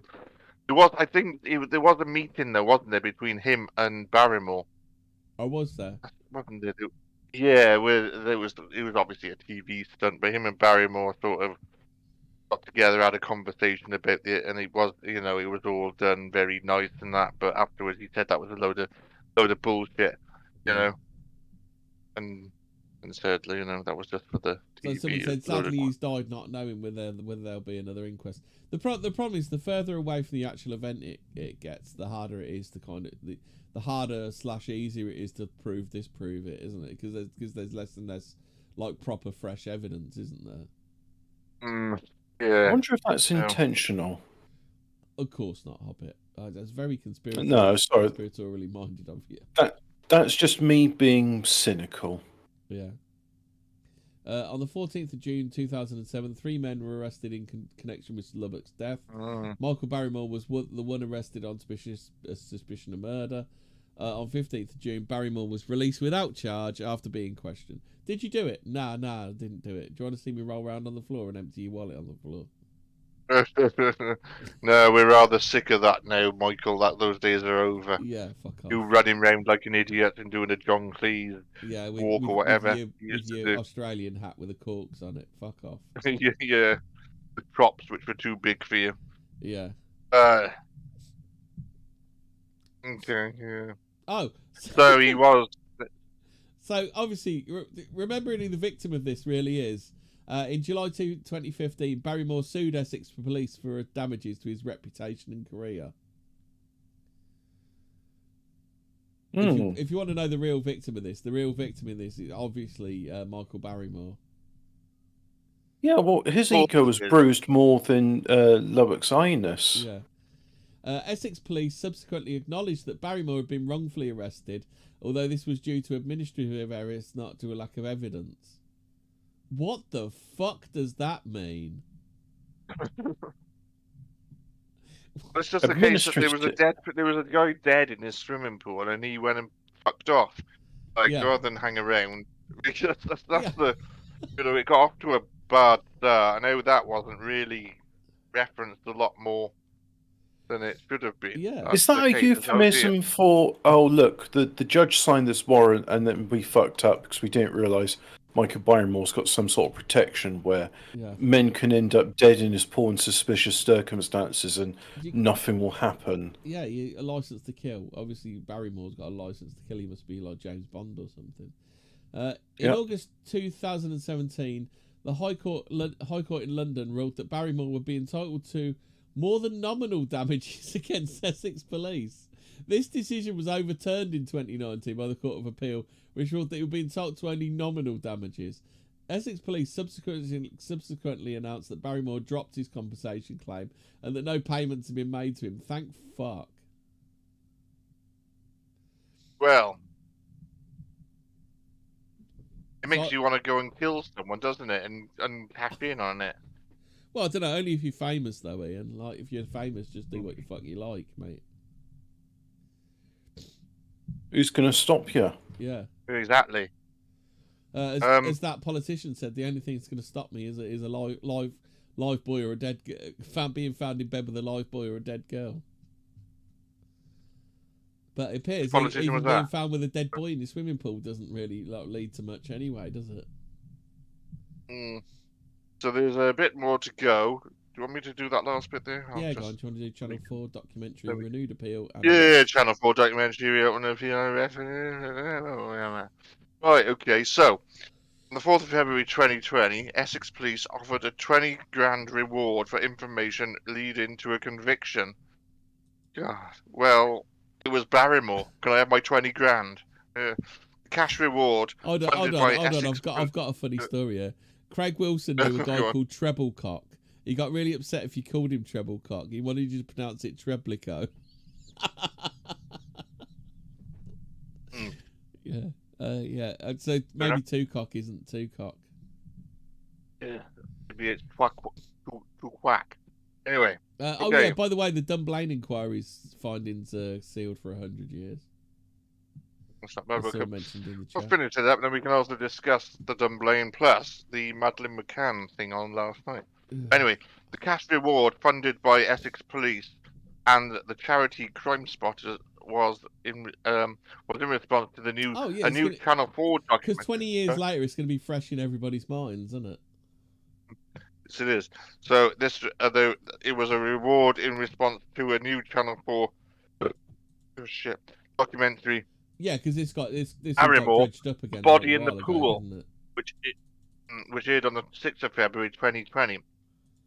I can't remember seeing that. I'll have to look that up, actually. I'd like to see that. On the 17th of March 21, Essex Police confirmed that they had arrested a 50-year-old man from Cheshire in connection to the incident and assault and murder of Stuart Lubbock. As a result of the appeal, and we're preparing to submit the file to the Crown Prosecution Service. Lucy Morris of Essex Police stated 9 people were at that party. We know that not everyone was responsible for what happened, but someone was. Did they actually? At no point is it really mentioned that they had all of them in and fucking grilled them, is it? Is it? Yeah, I think they have had over time, or more or less. I know they have been at court as well, and they're a chabby bunch as well. They're not people you'd want to, hang around with. You have pins by the pool with them. Nah, they're more of a Bunny Lambert and Butler and a can of special brew type people. Lambrini in a slap fight. Exactly. Yeah. Yeah. So anyway. So what was it? Now is the time to come forward, if you haven't done so already, to set this matter to rest by providing us with any information you have. I think it's a bit late for that. He emphasised that Essex Police had never given up on the case, and investigations were complex. They'd never given up on the case because they couldn't be bothered with it to start. I don't know. I think this could have been. You didn't have, it was a very enclosed space. There was only 9 people there, I think they had the murder weapon. Until one of them fucking squeals. Exactly, I'm sure they could have. If you were any good at your job, you could have got to the bottom of this, pardon the pun, quite quickly. Anyway, following Terry Lubbock's death, Detective Chief Inspector Jennings said Terry's devotion to his son and to his pursuit of justice knew no bounds. He was an example to many of us. Terry, he's a bit like Winnie what's-her-face, isn't Winnie Mandela. No. Winnie Mandela. Wasn't too fond of her. Keith's mum, the Moors murder victim. Winnie. Oh, her. That's not really nice. Keith what? Oh, it's killing me. Keith Bennett. Yeah, Keith Bennett. I don't think they ever found him. Winnie Bennett. No, they didn't. So she went to her grave not knowing. A bit like this. Yeah, and they still don't know. They still don't know where. Yeah, that was one that they never found. Yeah. Anyway, okay then. So, our investigation into Stuart's death will not end with Terry. As long as the case remains open, we'll do what we can to deliver justice for him and his family. Police are around, now carry on fucking it up. Yeah, and as long as they don't say it was Barrymore. Yeah. To this end, we urge anyone who has information about Stuart's death, please now more than ever do the right thing. If only somebody knew about it. If only, say the owner of the property or something knew anything about it. Yeah. If only a former TV star who used to roll around on the floor emptying old ladies' handbags knew about this. Yeah. If only somebody knew about it. But there were so many people at that party that they couldn't really get to speak to them all, could they? Yeah, exactly. All 9 of them. That's impossible, isn't it? I don't know. I mean, how you can interview 9 people and I know it's impossible. Yeah, so it's just a case that will never get solved.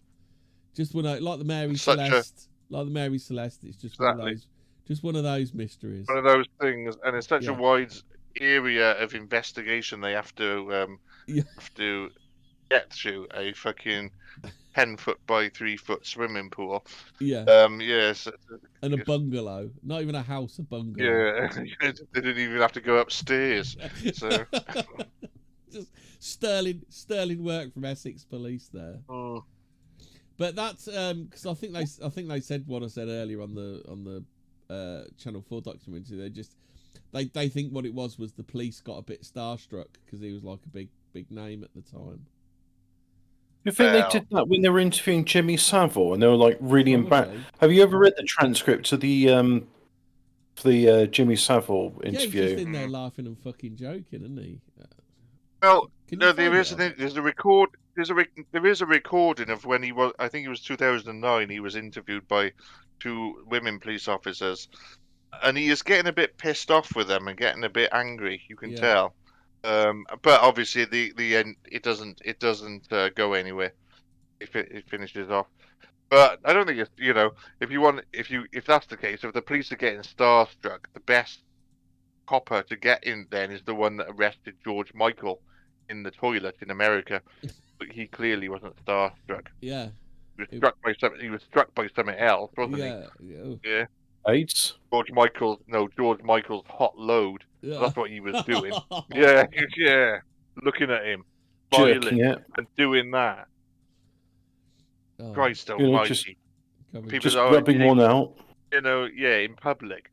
No, that's and leave George Michael alone. Michael say, I've just been back there fisting Norman Lamont. Is that what George Michael? No, he said, "Wank me off before you go." Yeah.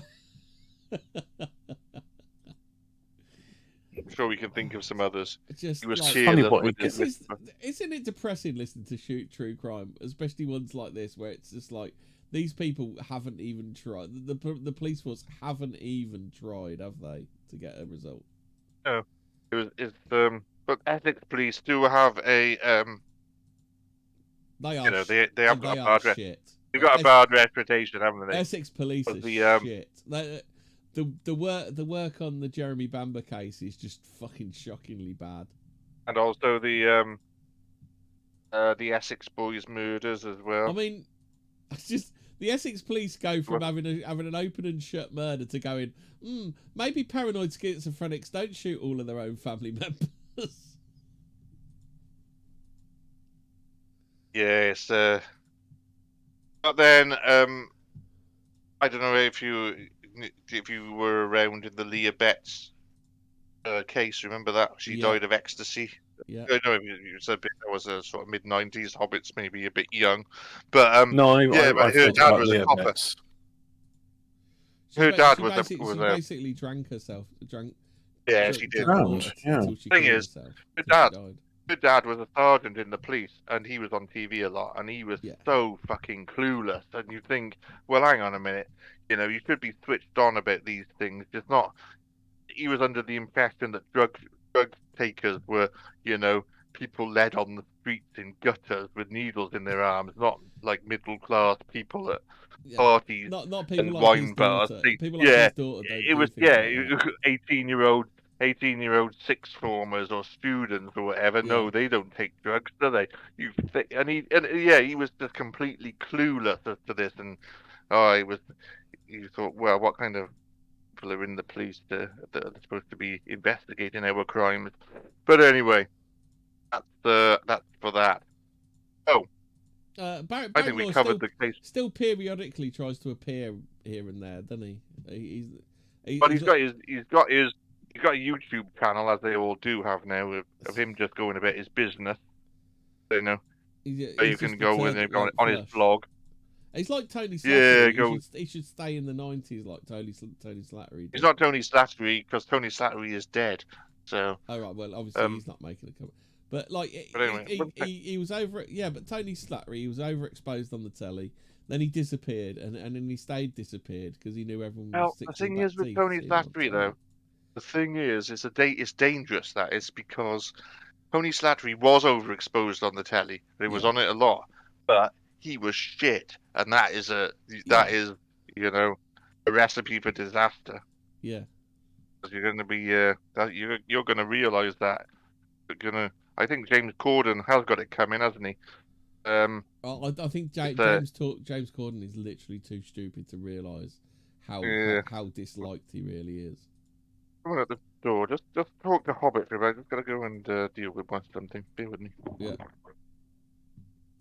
I'm sorry, I know very little about this Michael Barrymore case, and it just, to me, it seems so suspicious. Like, what was said to the police to say, turn the other cheek, careful now, turn the other cheek, look away.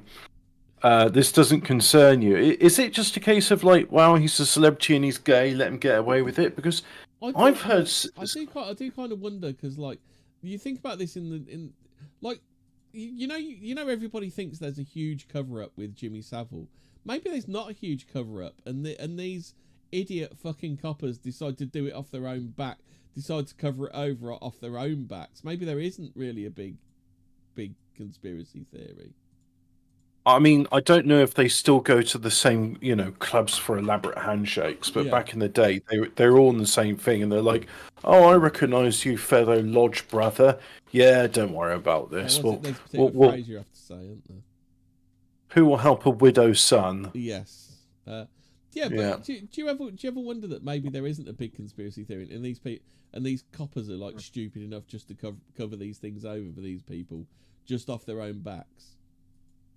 Or just generally too stupid anyway, aren't they? Yeah. How would they benefit? Like, I got to think there's got to be something in it like that. They don't think like that. I think you've got to put your brain into the mind of a copper. Do you know what I mean?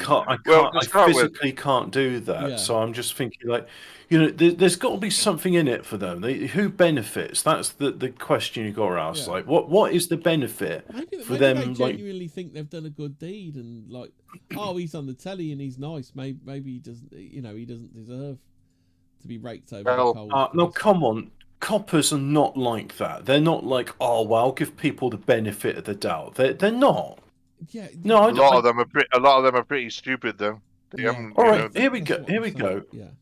Here's a thing, right? If they're doing that, is that the same sort of reasoning when you got these? They call them grooming gangs, which in itself is a euphemism for a word we're not allowed to say on YouTube.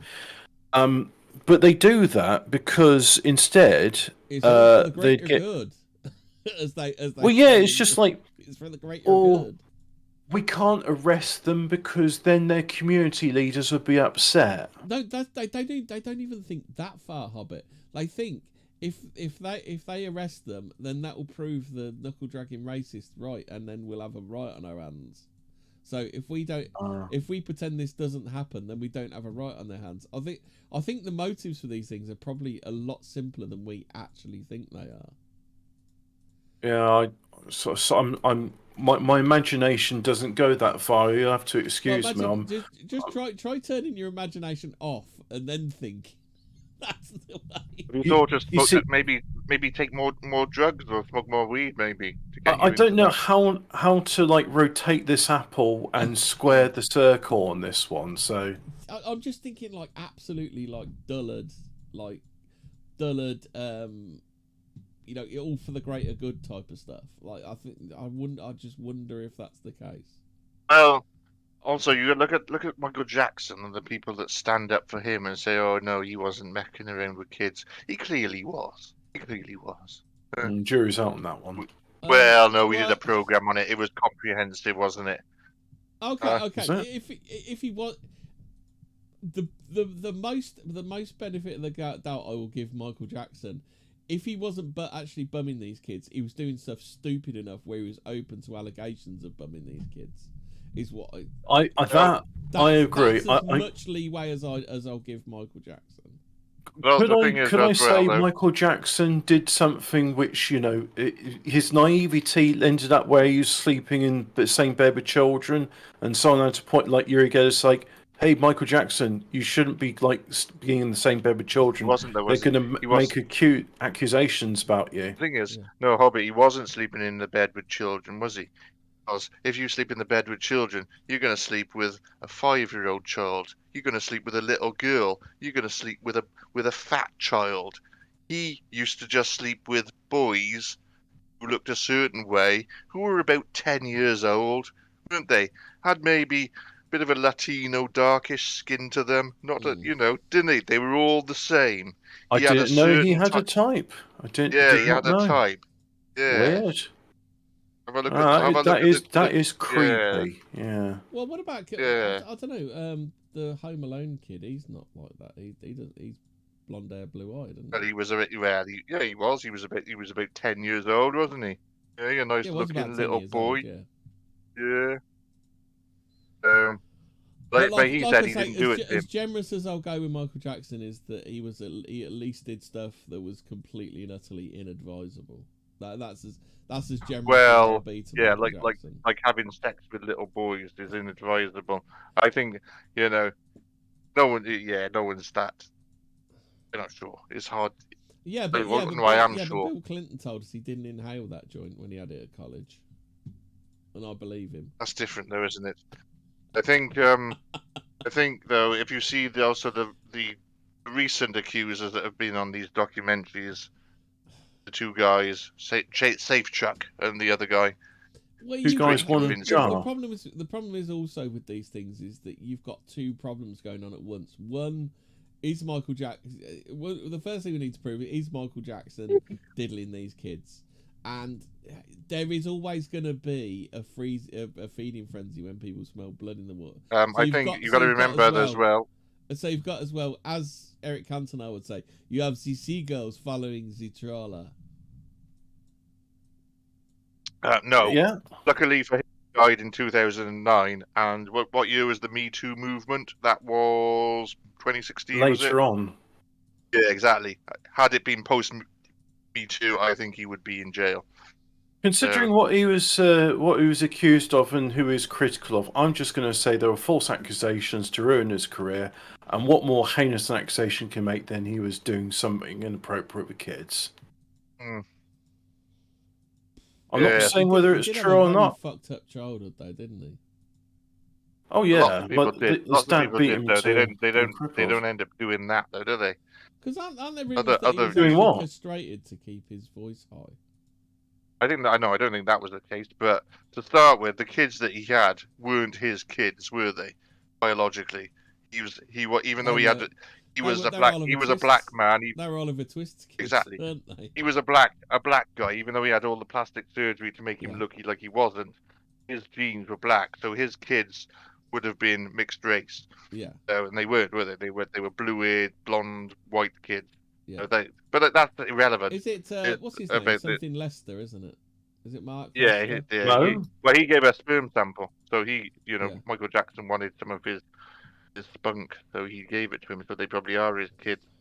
But I tell you what, though, I did like Elvis's daughter. She was nice, wasn't she? Yeah, I mean, imagine that. Didn't she say no, they didn't, that they never had sex? And I'm not sure. If I was with her, I wouldn't been able to. Would have been having sex all the time. Priscilla Presley. No, his daughter. She was really nice. She's dead now, isn't she? What's his daughter's name? Lisa Marie. Marie. Oh, didn't she was very. Didn't she marry Nicolas Cage, or am I wrong on that? Yeah, some film star, wasn't it? They were together, and in fact, she married him, and I think they had a kid, and then they got separated. But then she married Jackson, but he carried on seeing the other guy. Yeah, she liked him. The whole thing was messed up. She's dead now, though, isn't she? Yeah. Yeah, peculiar. The whole thing was messed up, but yeah. The thing is, though, he said, "Oh, I never had a childhood and all this." To start with, I don't know if anyone told him being a child is shit. You don't want a childhood. It's rubbish. You can't drink, smoke, or take drugs, or go out late. It's crap. So, yeah, but most people's childhood doesn't involve an abusive father that beats them to an inch of their life. Well, that's what he said, but then, there's contradiction of that. And people's I'm inclined to believe him. Maybe it was, but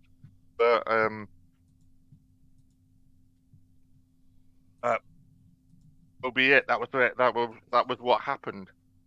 I think there's still no excuse for acting the way he did, even if he wasn't messing with kids. The way he carried on was ridiculous. He definitely did some dopey shit with kids. Like if you If you weren't doing that, he was definitely doing some fucking stupid shit. Dangling a baby over the balcony. It's just like, what, Jackson? What are you doing? Look at, and also what he did with his face. That was, he made himself look like that, which was ridiculous. I love the way he had the bum chin put in to make him look masculine. That's a bit that made me laugh. But he had a nose, and he had like a nose which was like. Doesn't he claim he only had one plastic surgery after his hair caught on fire? Well, that's what you said on the Martin Bashir thing, wasn't it? Yeah. I can't go as high as. But we got a program on this, so actually we don't need to go into too much detail because we got. If you look through the back catalogue of Fortean Words, we did do this one evening, didn't we? Yeah. Quite thoroughly cover it. Jacko's kids. Yeah, Jacko's boys. Then again, we didn't talk about Geordie Chandler, did we? But I don't know anything about that. Because that's we probably did. He gave him 20 million. That's another thing. You don't do that if you're innocent. Yeah, but Jacko had a lot of money. Did he just give him 20 million just to get doesn't matter off his back? It doesn't matter. But it still looked. Well. But again, like you say, you give that money. You give that money to the best lawyer to say, right, show the world that I didn't do this. This is what Jacko should have done. Jacko should have fought more of these in court, and then if you really want to get rid of this stuff, you've got to fight, especially the money Jacko's got. He should have just fought it in court. He didn't have much money in the end though, because that's why he died basically, was because he didn't have his records weren't selling. He was spending a lot of money. He was living the thriller lifestyle, but he wasn't. His records weren't selling that amount. That's why he had to do those shows. I think he was in a lot of debt. I think he got to the point of being so rich he was probably detached from reality, which means he wasn't. That's also he had to pay lawyers and stuff. Yeah, got things to the cleaners, and then all that got depleted. And that's why. That's why he had to do. He did those. He had those shows. Was doing those shows at the O2, wasn't it? Yeah, that was his comeback. He had to do those shows to get himself out of debt. Because he didn't have control of his own music either, did he? I don't think. I'm not sure, because he was good at that though. Because how did he end up buying all of the Beatles' back album? Yeah, that was. I think that was the one. That was the one thing which really kept him afloat, was the fact that he owned music rights, and there's a lot of money in that. Yeah. But those shows he was doing in the O2, he wasn't up to that, but he had to do them because that was what was going to get him in the clear, and obviously he wasn't up to it, and that's why he died, because he had too much of the old straight doctor. Yeah, he George Floyded himself, didn't he? He just wanted to buy. Yeah, he was on medicine. The doctor was giving him sleeping medicine, and he couldn't sleep. It was he was like he was patient zero for fentanyl death, weren't he? Jacko was. It was crazy time, but yeah. Best at times, worst at times. Yeah. That's weird shit. I kind of feel sorry for him though, because like he was just like a bit. It was a bit. I don't know. Maybe he was. Maybe he wasn't a pedo. I don't think anyone ever knows for sure whether he was a pedo or not, because well, we won't know because there's never been a proper court. It's never been tried. You can never prove it anyway. Some people say unless you've got it on video, it's always going to be one word against the other anyway, isn't it? So there's people that saying that he was 100% sure that Jimmy Savile exactly was what they said he was. Exactly. Yeah, is the truth. Because none of it's possible. Ever been properly proven, has it? It is technically possible that 300 people could be lying. Yeah. Yep. Yeah. Anyway, I mean, just I bet some of them are. Look like a paedophile. Don't mean he was one, does it? In defence of all those people that say he was a wrong un, why does he give me the creeps if he's not that? If he's not a wrong un, yeah. If he's not a wrong un, why does he look like a wrong un? Yeah, exactly. Jacko looked like everyone. The thing is, everyone looked like a wrong un in those days. That's the trouble. Shimona. You're talking the 70s here. I've got to say, I don't know anybody who was fanatically a fan of Jimmy Savile, and I don't believe anyone ever was. Esther Ransom. Well, it was weird. It was a weird business because he used to do, like, my first exposure was Jim will Fix It, which was the thing he used to do, and you used to have. So it was Saturday afternoon, so you'd have the football results at the end of grandstands. You watched that, yeah, and then I think you had 4-5-4, East 5-5. Then you'd have Doctor Who would be on afterwards with Tom Baker. Yeah, and I think maybe Jim will Fix It was on in between those two programs, so Doctor Who was good with Tom Baker. Not modern Doctor Who, where, I don't know, is the Doctor a tranny now or something in it? Is that right? Something like that. I think something like that. I'm not sure. But no, Tom Baker was good. So you'd have that. But I think Jim will Fix It was on in between, and it was a shit program. You'd have to sort of sit through it. Weird, creepy kids taking their teacher out for dinner. That's a bit weird, isn't it? Yeah, it was that kind of thing. I want to take my teacher out for dinner. What's the matter with you, lad? You could have asked for Farrah Fawcett or something. I want to dance with the Shaking Stevens. Dear Jimmy Savile, I want to meet Margaret Thatcher and ask her about economic policies. Can you fix it for me? Isn't like the kids' wishes in Jim will Fix It a whole like Fortean subject all on their own? These fucking weird we could do it. Why? I mean, like, we got the time. Why don't we just go over like some of the things children wrote to Jimmy Savile asking to fix? Go on, then have a look up it. See if you can find some.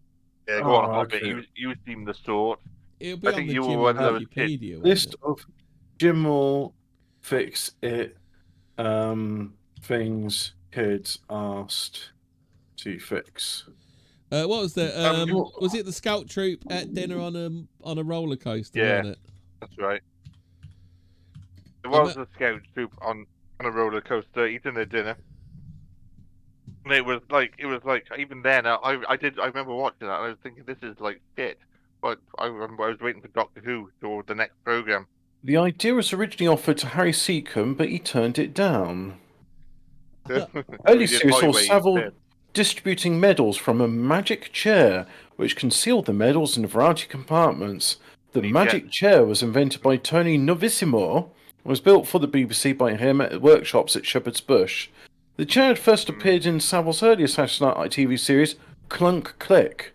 The chair was later replaced by a new computer-controlled robotic magic chair, the brainchild of Kevin Warwick, built for the BBC by his team at the University of Reading. It's a good name for a university, the Reading University, where you read stuff. If it's pronounced Reading, why is it not written Reading? Reading. Yeah. Notable fixes. Oh, here we go. Who played drums with Adam and the Ants? Like, that's a fucking normal one, isn't it? Like, big pop group. I want to play drums for a big pop group. Like that's normal. That's also if you're getting 18 million viewers, the big pop group wants to come on there and play their new single as well. So works. Do you know Tom it's Baker a two-way appeared in thing. the second episode, Ian, where he tore off I didn't know, but it doesn't surprise. Scarf to girls visiting the studio. It doesn't surprise me. Savile would have the little girls sit on his knee after their and then they try and wriggle off, and he just pull them back in. Yeah. I've seen that with the way he groped people's tits. Well, I say people, birthing persons' tits, because that's what they call people of birth. What the fuck? Peter Cushing wrote into Jim will Fix It to ask him for a variety of rows. Yeah, to he be did named actually. after his late wife, Rose Helen Cushing. It is. It's weird that, because I like Peter Cushing, but that whole thing with his wife is a bit much. If you look into it, or if you read the biography, bangs on a bit his wife, who died. I think she died when she was quite young, but even so, does your fucking head in. This one then. But also that year, a 14-year-old boy called Dom Lawson, who went on to work for Kerrang and Metal Hammer magazine, got his wish to meet Iron Maiden and be their technician for a day. Some of these are actually quite based, aren't they? I don't remember that one. Yeah. I must have been playing football in 1976, Muhammad Ali appeared in A Fix. Also that year, Rolf Harris appeared on the show. Fisher's appearance was featured in the 2023 documentary Rolf Harris Hiding in Plain Sight. Former glam rock singer Gary Glitter appeared on Jim will Fix It several times, including in 1991. Here we go. On the 1st January 1977, Margaret Thatcher, then leader of the opposition, appears in an episode where Savile introduced a group of children to her. In 1981, Savile asked her to appear on the show again. Thatcher, who was by this time Prime Minister, declined this request on that occasion. Well, so Margaret Thatcher's been on it. For some reason, he liked to be friends with politicians, the Prime Minister and the royals. It was one of his things. He achieved it. An interesting saying that me and the royal family go back 1,000,000 years, and I thought that's an interesting turn of phrase. I wonder what that could mean. Never know, really, I suppose. Yeah. Just one of those mystery things, just like, oh, that's an odd throwaway statement. Me and the royal family. I also thought it was weird him saying that him and the royal family go back 1,000,000 years, and then I feel like it's been validated because he was the marriage counselor between him and Princess Diana.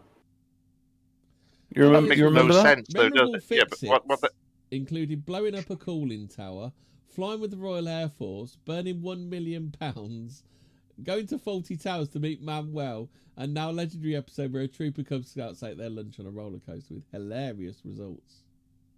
Burning £1 million. Yeah. That didn't happen, did it, though?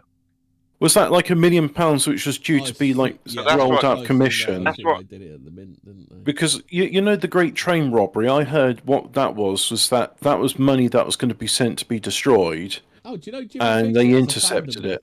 So there's still a good big fandom towards Jimmy Fixit. What the thing is, the show itself, nothing inherently wrong with it. It's just, can you not have Sir Jimmy Savile, MBE, as the host? So literally anybody could have done that show. There was no reason that Jimmy Savile Harry Seacombe do that show. Harry Seacombe turned it down. Remember? Harry will fix. No, the thing is, Savile he'd been doing like the youth programs, and he did Top of the Pops, and then he was getting a bit old for that, so they had to find him. This guy who'd been in the BBC for quite a while. They needed to find him a job, and that was kind of what it was. The next vehicle for him. These are weird. There's a boy who wanted to drive a train, teenage girls who wanted to meet the Osmonds, and somewhat more originally, a woman who wanted to dig the Channel Tunnel. This was obviously before the Channel Tunnel was a thing. Strange. Yeah. Yeah. But true?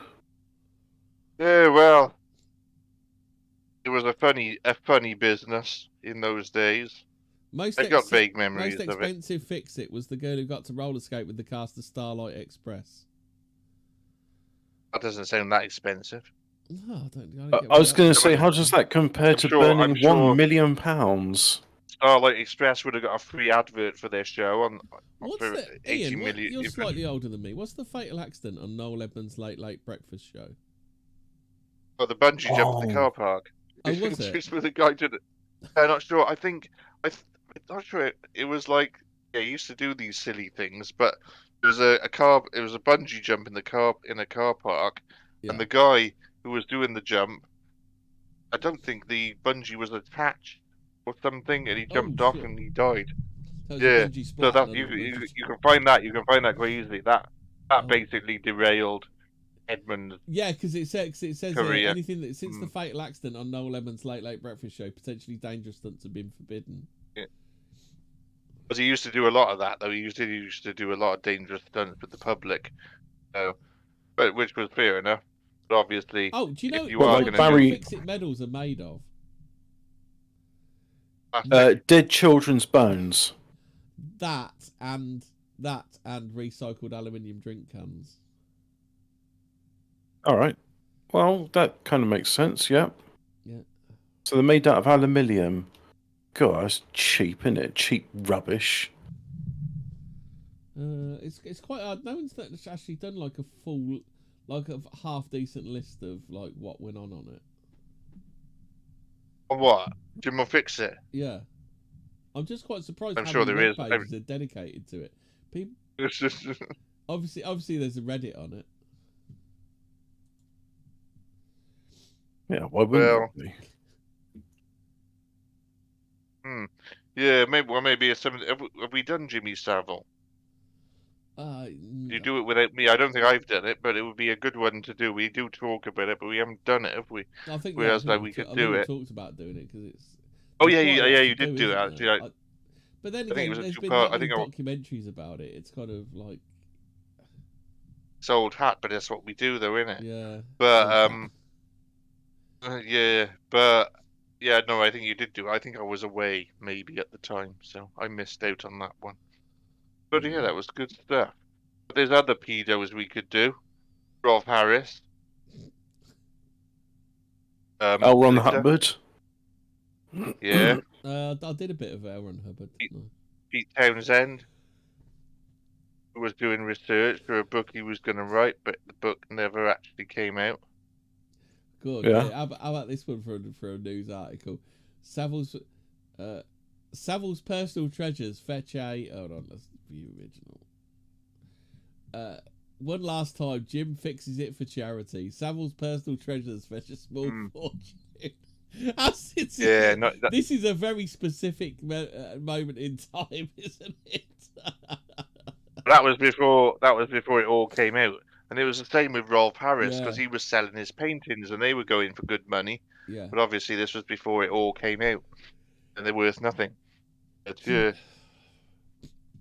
so he did a painting of the Queen. Rolls Royce, 130 grand went for. It's ridiculous, and now it's worth nothing. No, his Highland suits went for 280 quid. His Scottish Shepherd's crook, estimated to sell between 30 and 60, went for 380. His Jim Flex Silver Lame 2-piece tracksuit sold for 190. I bet any clothes have been burnt by now, haven't they? I should imagine. Well, irrespective of the fact he was a pedo. Even if you didn't know that, what the fuck would you want to go buying his stuff for anyway? It's not as if he was like... It's not if it was Elvis or a voodoo ritual. They're going to resurrect him from the dead. I just don't know. He wasn't some kind of big name like that. And by the time he died, he was pretty much forgotten. He had a BMW three-wheel BMW bubble car. Went for 22 grand.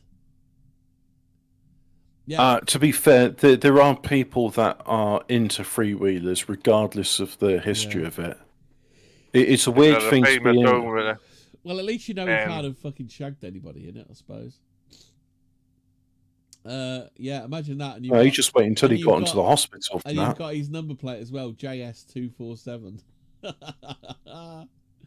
24/7. The picture here. Angela Swift is all smiles after buying Sir Jimmy Savile's BMW Isetta for 22 grand at an auction in the hometown of Leeds. 22 grand. Mind you. 20 grand for an Isetta. No, that you buy the number plate though, innit? Wasn't the number plate 22 grand? 550. That number plate would... Geezer smiling and holding up his Jimmy Savile tracksuit, which he paid 550 quid for. How much did the number plate go for? Because that's not necessarily specific. So that number plate like that would cost a lot anyway. Yeah. Because you could have John Smith 24/7. Yeah. Or Julian. Is that Jimmy Savile nonsense 24/7? Is that what it is then? Well, it could mean you're such a high flyer. You're on the go 24/7, isn't it? So if you're, how about this one? If you're John. Bidder Nick Bedwith said he was determined to get one of Sir Jimmy's bikes and managed to secure lot 27 of Falcon 21 gear mounting block. Like Falcon's only cheap shit, and he paid 420 quid for it.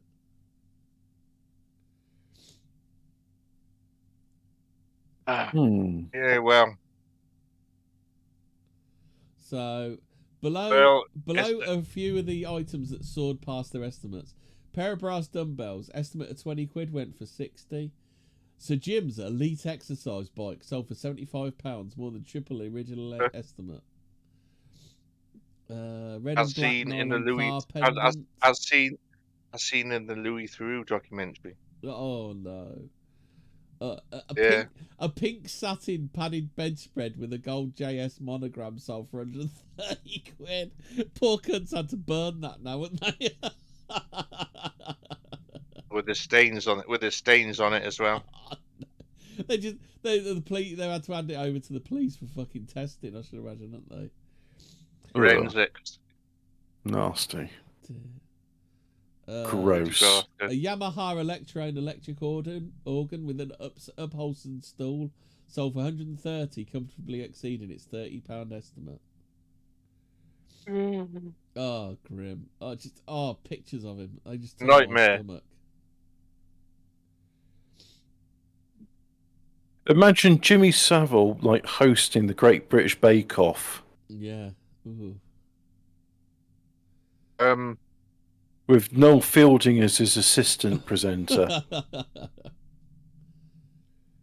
And then Noel Fielding is doing that wide-eyed grin. It's like, Sir Jimmy Savile, MBE, can I sit on your lap? Now then, you look like a girl, sure, mate. I never actually got Noel Fielding, but is he good at something? No, Jingle jangle. I don't like him. He gives me the Jimmy Savile. It's what the kids are into, isn't it? It's sort of like when was it popular? Yeah. The Mighty Boosh? Yeah. Is that what it was? Like in my day, it was like we liked Blackadder and Saturday Live. I like Bottom. Yeah, we like Bottom, that kind of thing. That was our era. Was Noel Fielding sort of, was he the 2000s sort of like Oh no! How about this one then? Was it even Sir Jimmy's coveted original Jim will fix it aluminium medals with red ribbons have soared in value. But no, as I was saying, I just wanted to straighten out. Was Noel Fielding the sort of like in the 2000s? If you were a student, I've got you. Yeah, I've got some gold. So you want some? The Mighty Boosh and Spaced were like sort of 2000 stuff. Do you want to hear the comments? Go on. Yeah. Go on then. I bought one of the gold outfits via internet bidding at Monday sale. Very happy to have acquired a unique symbolic piece from a pop culture icon. A truly unselfish individual who did such a lot during his lifetime, and now this after he is gone. He truly was an inspirational man, a true legend. R.I.P. Jimmy Savile. Kiss, kiss, kiss, kiss, kiss. He had a lot to give. Usually semen. An awful lot. He did such a lot during his lifetime, didn't he? Yes, the emphasis on the word awful. He's sorely missed by us all. He was and still is a legend in his own right. He left a gaping hole in our hearts and in some cases in our anuses. This man was one of the greatest men ever to live. He gave more of himself than any other living man, and the Nogtud. I think I was going to say knighthood. Yeah, and I think we know which part of himself he gave more than anything else. And the knighthood was more worthy than 1,000 others. He should have had a higher honour bestowed on him. Perhaps at last, he has become a saint. It's fucking not aging well, are they?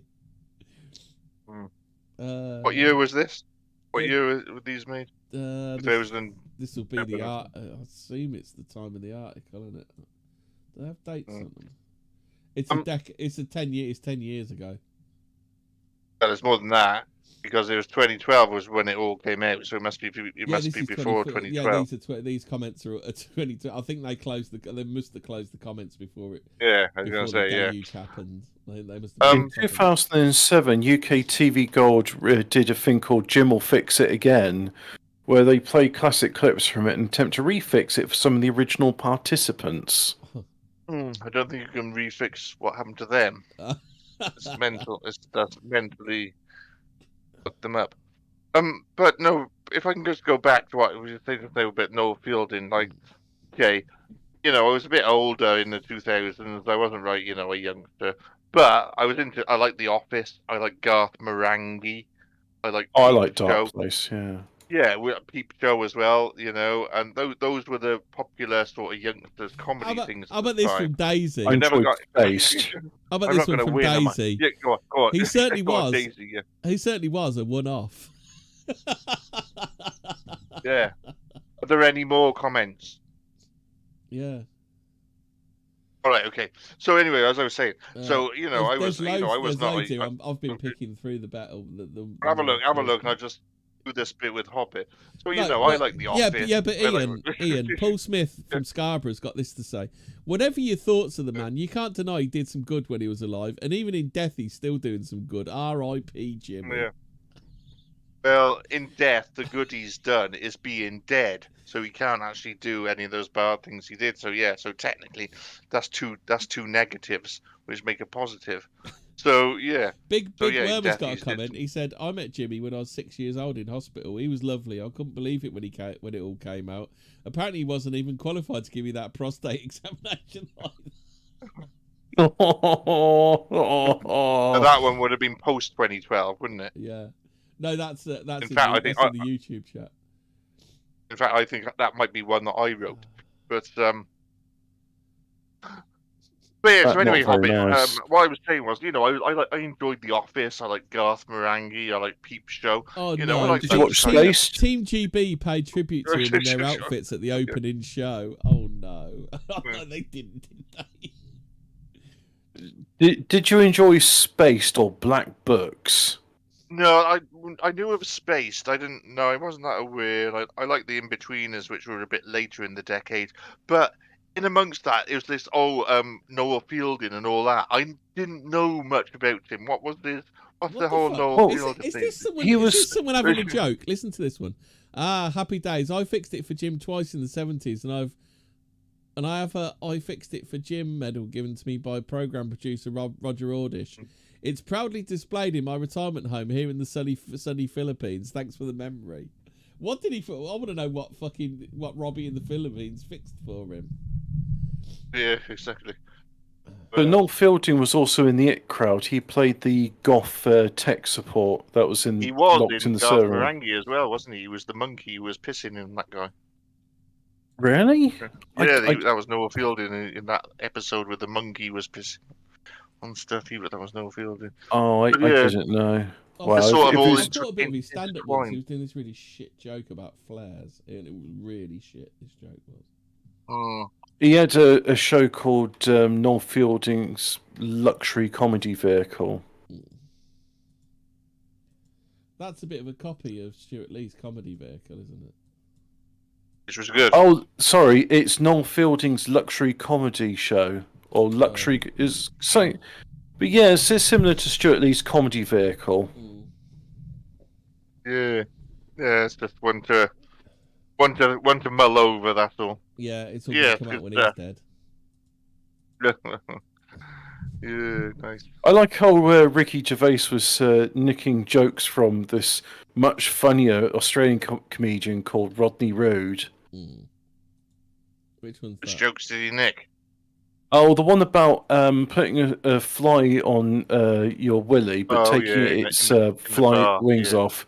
Yeah, and so Ricky Gervais says, "Oh yeah, it was this guy at school. That's not me." And Ronnie Roode's like, "I'm going to tell you about I had a wank before coming onto this show." And he nicked that. Yeah, well, you see, Rodney Roode was much better with it because rather than saying, "Oh yeah, it's this guy who at school," it wasn't me, honest. No, in Rodney Roode's case, it'd be like, "Let me tell you about how I had a wank before coming on stage." It was a great wank Ricky too. Gervais's Golden Globes, was it the Golden Globes? Was it where he just fucking called them out for being pedos and fucking stuff? That was pretty good. On all licking Jimmy Savile's arsehole. Yeah, well, I'm guessing that he was denied some role he wanted, so he decided just to lay into them. They're probably fed up of him. Was it Stuart Lee said about Ricky Gervais always wanking on about the animals? I'm pretty sure that was Stuart Lee. It does sound like saying Stuart Lee would. I could imagine him saying that. Yeah, it said Ricky Gervais. He's always wanking on about the animals all the time. Oh, to save the animals, fucking Ricky Gervais. You know, the Ricky Gervais talk about the animals. I was hoping someone who's actually seen Stuart Lee's stand-up might comment on it, but no, he's got AWOL, has he? Yeah. Ian, are you there, Ian? Do you want to do unexplained mysteries, or do we want to call it a day as it's gone 9? And let's have a quick look. I'll see whether it's any good first. Because sometimes, like you've read a lot of it. Oh, I was going to say, last week we did that thing about Dyson Sphere. Absolute crap. It was just like, oh, well, yeah, I did. And it's like, in summary, it was saying, oh, well, look, it will fall to pieces unless you got this star that's exactly a tenth the size of the parent star. And then it can do it. And it's like, it didn't even go on to explain anything about Lagrange points and stuff like that. So the article was really light in details. Holy shit, this one might be worth doing. Man bitten by snakes 200 times helps create unparalleled anti-venom. Tim Freed has not only been bitten by snakes 200 times, but also been injected with venom over 700 times. Fucking mad bastard. Yeah. Weird. Tim Freed, blah, blah, blah. We've already read all this. Being bitten by a snake can prove incredibly serious. You ever seen that TV series, I Was Bitten? By a werewolf. No. And I feel fine. The snake one's the worst. This guy showed us his thumb. He got bit by a snake, and whatever it was, it made his thumb swell up, and you see all the skin splitting and everything, because it's grown far quicker than like his body can cope with and stuff like that. Nasty stuff. Gross. Yeah, and there was the other guy, the one who got bit. He got literally fucking mauled by a bear, and there wasn't really a lot left of him. But the bits that were left weren't pretty. They were going to bury him in the Timothy Treadwell. Yeah, how he fucking survived, I don't fucking know. Hoping to build up an immunity to snake bites while handling serpents, Tim Freed, former truck mechanic, began allowing himself to be bitten on purpose. Oh, he's one of those, is he? Initially making the almost fatal error of being bitten twice by a cobra in quick succession, a mistake that left him in a coma, he quickly learned how to endure bites without suffering ill effects. Now 18 years on, he's been bitten by snakes over 200 times and has also injected himself with more than 700 doses of venom prepared from the poison of various different snakes. Incredibly, this has all meant now he has a rather unique tolerance to snake bites. They got to fucking hurt though, those little needle pricks. But so if he drinks half cider, half lager, he doesn't get pissed. Yeah, he can't drink. He can drink snake bites. Well, he's drunk it over 200 times now. Yeah. When Dr. Jacob Glanville, chief executive of biotech company Centivax, heard about this, he was keen to have Freed come in and help his team develop a new type of antivenom. Immediately, I was like, if anybody in the world has developed these broadly neutralising antibodies, it's going to be him. So I reached out. He said, first call. I was like, this might be. First call, I was like, is it like is this a teenager? I was like, this might be awkward. I was like, and he was like, and I was like, and he was like, But I'd love to get my hands on an American teenager. I've had your blood. Resulting antivenom reportedly offers unparalleled protection against a wide range of snake bites and could go on to save countless lives. Yeah, Tim's just a fucking lunatic, basically. Eat a snake bite. Drink your snake bite and stop being a poof, though. Pum Pum must take snake bite. I think we've read most of these. What do we got? We've only glimpsed 0.001% of the bottom of the sea. I mean, we know less about the sea than we do about space, don't we? We know more about Jimmy Savile's life than about the deep sea. Yeah. I don't think we do. I think we know more about the sea than we do of space. People just say that to make themselves sound clear about it. And who are you to say? Yeah. Yeah, she's an and what about all those this billionaires that went into the sea and got crushed? This next story I'm not going to read, but we'll just do a round table on the answer. Celebrity space flights, are the crew members really astronauts? No. All right, moving on. And Katy Perry's a dickhead. Yeah, I'd just like to say that. Well, they did that thing with Katy Perry, that law where they're like, you can't harass people to the point they have a heart attack because you want to buy their property. Yeah. Well, okay. Earlier today, I went to the garage and I put £40 worth of petrol in my car. So I'm a mechanic now. Yeah. I'm a car mechanic. Yeah. Is that's right, isn't it? I want sprinkled salt on my chips, therefore I'm a chemist. Yeah. A motorcycle firm is developing a super advanced rideable robotic horse. I had 2 paracetamols earlier. That means I'm a doctor. Yeah, we got mileage in this. I made some toast for breakfast. I'm a chef. I watched the documentaries, The Goonies, and I got to say, what's about this Baby Ruth stuff? We need sensible discussions on pirate adventures in school.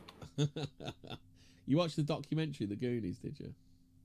I watched the documentary, The Goonies. Aliens are killing people, claims real life of Close Encounters scientist. Rappers do. Aliens aren't killing. Sounds of the police, woo woo woo. Yeah. I'm going to see them in June. Oh, nice. But I saw them I'm going to go and see Donny Bennett next week. He's in Bristol. You're going to go and see Tony Bennett? What? That? Scooby Dooby Doo. He's going to be performing in Bristol, so if you're going to the same gig I am, you'll hear my voice, I'll hear your voice, and we can have a pint together at the pub. Big Worm steps in a puddle and he's a deep sea diver. Yeah, exactly. Exactly. Nice one. I was born in a state. 12 in one session, 20 in a full day. That's a big tolerance, mate. Stuart Lee's routine on Ben Elton. Ian, what's that one? I can't recall that one actually. All I do know of Stuart Lee, he was on I think he was on Channel 4 today having a go at Trump because he was having a go at Trump because you have to.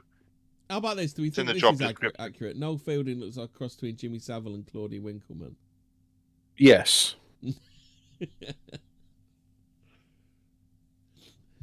So are we saying that is the love child of Claudia Winkleman and Jimmy Savile? I suppose he's a bit like Russell Brand, isn't it? Is that right? No, he's like creepy and weird, though, isn't he? Yeah, Russell Brand.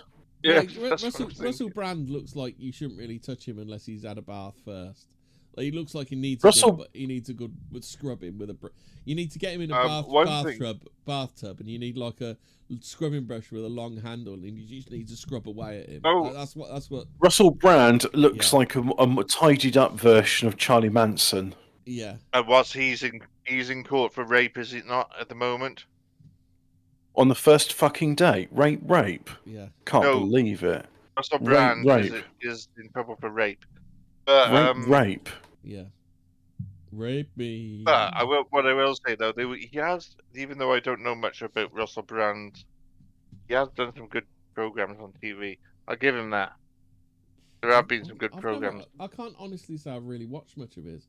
I saw him in just stand up. He does stand up. I'm not too familiar with the stand up, but he has done, kind of clip shows, a bit like what Harry Hill does, putting clips together and making remarks in between. The only thing I've ever watched really with him is probably the St. Trinian's movie.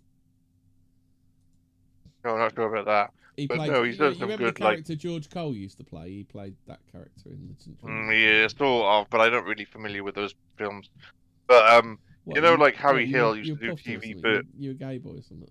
Yeah, I'm a puffer there. I haven't seen St. Trinian's stuff. Yeah, you gotta be some sort of puffer. But remember Harry Hill's TV Burp? Remember that? Harry Hill's TV Burp. That was a good program, wasn't it? Where you have clips of. That's where Russell Brand did similar. He did something similar to that. I remember. It was good. Anyway, but that's all I know about it. Having the other stuff, leave me out of it. I don't want to know. Not interested. But that's what we got. Right, is that it? What do we do in the coming? Yeah, what do we do in the coming months, though? Have we got any ideas? Sargon's done a video about Stuart Lee. Talking about Trump. Really? Yeah. The thing is, though, Stuart Lee is probably the best comedian. This is the trouble. No, he's the 42nd. In terms of actual, he's the 42nd best comedian, isn't he? Well, in terms of actual skill and doing comedy and doing stand-up, that's one of his stand-ups. I know it is, yeah. Yeah. Exactly, and that's how it works. Yeah. Because he is the best comedian, and he presents that. Yeah. But he has to try and toe this line sometimes. The lefty line. He crowbars politics in where it doesn't really need to be. Not very much though. Not too much, but enough. And you think, well, obviously you're a lefty, but I've paid 40 quid to see you here tonight. So to start with, you just knock it that off falls for on 5 his minutes. arse. Yeah. yeah. You're I know you have to do this. I know you have to not like Brexit, and you have to not like Donald Trump. You're there watching it, and then you're like, I'm enjoying this stand-up. This is actually pretty funny. You're chuckling away, and then you're like, oh God, he's just done some politics. I know. He will kind of have a go at the left as well. That is something he will do. He will. He does have a go at them as well. But obviously he has to take the side of the left, and that's where his bias is. There's one bit I remember he did around Brexit time. He said he was in a gastro pub in Islington during the Brexit vote, and someone said to him, "Don't worry, I don't think we're going to leave because no one here has voted leave." And obviously you're in a gastropub in Islington. That's you'll say that. And yeah, obviously he's sort of having a little bit of a go at the left. But yeah, obviously his bias does lie in the left. It doesn't have to though. He's better than that. He's obviously the comedians that do that have to do it because they know it's going to get a round of applause. That's the way stand-up's gone now. You can't watch you can't watch an apolitical stand-up anymore, can you? But they've all got to toe the party line, which is cringy. No, it's because they know it's going to get a round of applause. If they say, "Oh, Donald Trump, he's bad, isn't he?" There's a round of applause. Yeah, Have you noticed he's orange? Yeah. So Stuart Lee doesn't need to do that. Did you know? Going to get a round of applause. Whereas Stuart Lee is so skillful at this craft, and to see this is amazing. And when he does do that, it's like, well, you don't really need to do that. And the amount of money you're making tonight, you're clearly not a lefty. Otherwise, you wouldn't be charging this money to come and see you. So, why do it?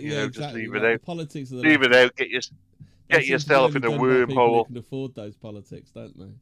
Yeah, It's like it's like Andrew Lawrence, who me and Hobbit are going to see tomorrow night. Andrew Lawrence, he all he did was one really milquetoast post on Facebook that people are gonna people don't like the immigration. I can see why people are gonna vote UKIP, and then 5 minutes later there's this documentary has come out where Shappy Core Sandy is talking about Andrew Lawrence like he just shut up a school or something. Yeah, but he's also got. He did also. Not. All right, the black players did miss the penalties that night. Yeah. All right, they were the ones that caused us to lose the final, but there was no need to point that out, and he did. But they weren't picked on ability. They were picked on skin color, like that. And Gareth. Well, no, they were picked on ability. They were, but they just happened to miss the penalties that night. But I like him though. Yeah, he's good. But where are you seeing him then? You and Hobbit are going to see him, are you? We're going Northampton. Going to see him in Northampton, where he's supported by Alistair Williams. There's a few people in the chat might remember Alistair Williams. In tomorrow in Northampton? Yes. That's nice. That's nice of you to invite me and Dom along. I didn't know. I didn't know you liked Andrew Lawrence. Well, we wouldn't be on you if we didn't. Anyway. I am anyway. I don't know where Tom is I think he's down in Swindon soon, isn't he, as well? I don't know. Yeah, I liked him because he started off on Radio 4, didn't he? He was one of the boys. He was doing live at the Apollo. Live at the Apollo. Wasn't he? He did that great set about MOTs. Do you remember that one? No, I'm not really up on that. He says I took my car into the MOT, and they said they'd ring me up. 4 hours later, they hadn't rang me up, so I rang them up. he said, it's failed. Is it something small and fiddly that I wouldn't have otherwise noticed? Yes, it's something small and fiddly you wouldn't have otherwise noticed. That'll be £500, please. It's a really funny skit that he did on. But he was like a rising star at the BBC. He probably could have got gigs on. If he hadn't said the wrong thing. Yeah. I think he'd been been asked to go on Mock the Week and stuff like that. But but he saw it for what it was. It was a fucking waste of time. It's like I've never understood why Russell Howard was on that show for so long, because he's not that funny. Russell Howard. That's when I had him on. What do you mean he's not that funny? He's completely unfunny. Yeah, exactly. It doesn't make any sense. But these things do happen. You're in the sauna. I don't know. And I don't. What do you mean? Russell Howard's on one end, and then James Corden's the other. Who do you sit next to? Because there's only one space free. And am I gonna upset people now? And Billy Connolly is sat in the middle. Ooh, I don't know. No. Billy Connolly's not there. He's decided he's going to have a quiet night. Because you're in the sauna, isn't he? Because if Billy Connolly's there in the sauna, you can probably see his willy. Yeah. His willy. There's like willy and his bum. Ian, your choices are James Corden and Russell Howard. You have to sit next to one of them. I don't know. I think in that case it's Russell Howard all day long. Like this is. That's not even a choice to me. No, I wouldn't be in there. No, why am I hear me out on this anyway? one. Yeah. I'd sit next to James Corden, and when I'm sat there and I'm sweating, I'd be like, "God, you're fat. Have you noticed how really fat you are, James Corden? Why are you so fat?" Yeah. I'd look at you. I can't even see your penis because you're that fat. I'm not even trying to look, but it's just back with, but I'm really, really rich, and I've been on TV in America. Like that's the kind of cunt he is, isn't it? And then Billy Connolly would walk in and say, "Can you afford the really expensive McDonald's? Is that why you're so fat, James Corden?" Is Billy Connolly coming in there with his missus? Billy Connolly will come in and say, "Oh, no, you can see my women willy. Aren't allowed in this sauna. You can see my willy and my bum, and I do jobbies out of my bum." Okay, yeah. So Billy Connolly's in the sauna as well as his Rick Mail. Yeah. Willy and bum. Willy bum bum bum. Willy bum bum. Yeah. I remember when I was about 8 years old. Welcome to Fortean Words After Dark, where it gets extra spicy. Brought to you by the Woodwoses, Willy Bum Bums. Yeah. And Billy Connolly and his Willy and Bum humour. What did William you molested by Billy Connolly, Ian? Is that what you're going to tell us? Well, in a way, because my dad, when I was about 8 years old, my dad he had the Billy Connolly cassette, and he put it on for us children. I thought it was hilarious. I'd never heard a grown man say willy and bum and poo-poo. It's like what we used to do in the playground. I got to about 10 years old, and I thought, I know, he's brilliant. I thought I love it. I just thought this is just a grown man saying willy and bum, and this is like nothing to it. It is literally the height of humour. Yeah, you like him, do you? I just think, I don't know. I remember that joke where he said he was working in the shipyards. An audience with Billy Connolly is hilarious. He did a joke when he was working in the shipyards, and they got the trench, the trough toilets, and he says, when someone had a curry upstream of you, because there'd be like a Mexican wave of everyone just jumping up because their arseholes are burning. See, it's funny because he's talking about poo and arseholes and someone having a spicy shit. Yeah, a 40-year-old man talking about willies. And poo. Yeah, and plops. Ploppy plop. Yeah, we used to call it plops when I was an infant. When it plops. And he dyed his beard purple because he was really quirky and interesting. Yeah. He's quirky and interesting because his beard is purple. And start laughing at himself. Yeah, he used to say, I like what you were saying. It's me, what you were saying was so Scotland's gross domestic product. What you were saying was so funny that he couldn't even stop laughing at what he was saying. Anyway, I don't know why, but when a comedian laughs at their own jokes, I just find it even funnier. Yeah. It's like if you're making yourself laugh, then that's a good sign. At least somebody appreciates your humour. Well, very professional, is it? But anyway, whatever. For whatever reason, people like Connolly. I liked Norm Macdonald when he'd laugh at his own jokes because they were funny. I've never heard of Norm Macdonald. Who's this? Oh, you should watch some of his stand-up. Yeah, I can't recommend anything. Norm Macdonald, he is quite funny. And who else? Who's the Jewish one that you like of it? With the Lewis Black. No, Lewis Gilbert Gottfried. Gilbert Gottfried. Dealer Newman.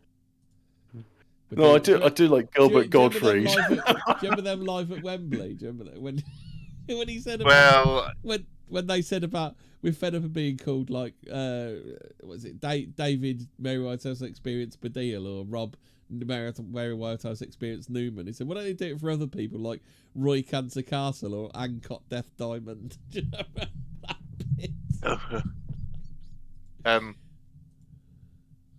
Yeah, I was not into. I used to watch it. Obviously, I didn't like them.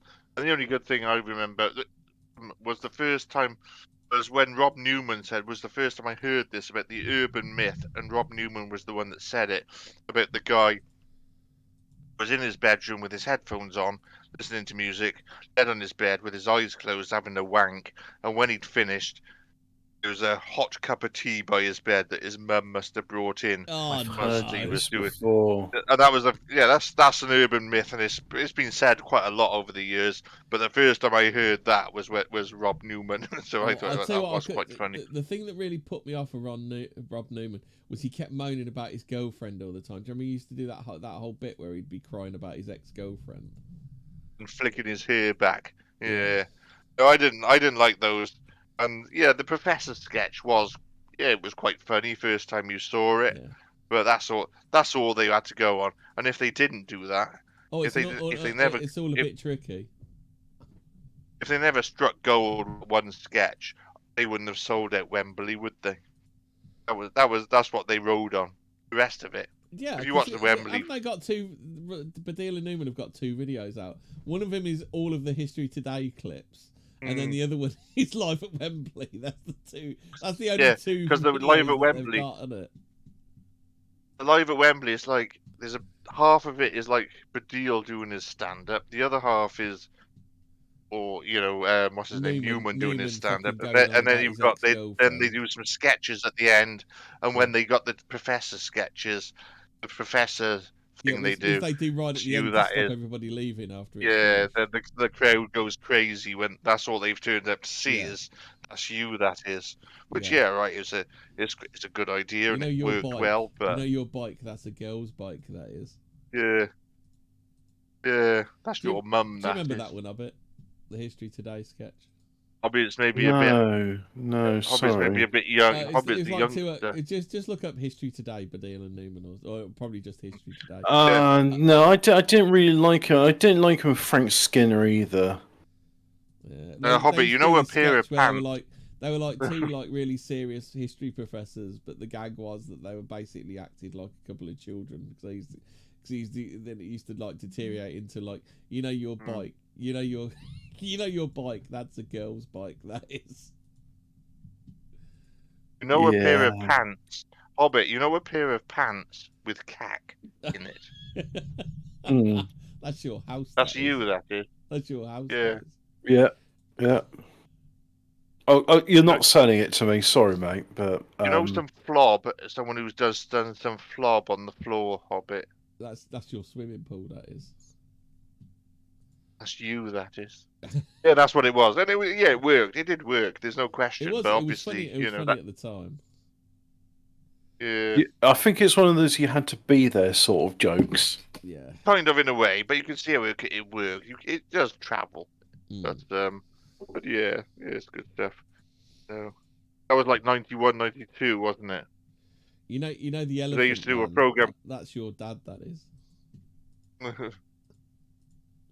Or do you have the other one, the prank calls? Are you hey smelly? Or go and have a bath? That's the Isn't that the Simpsons?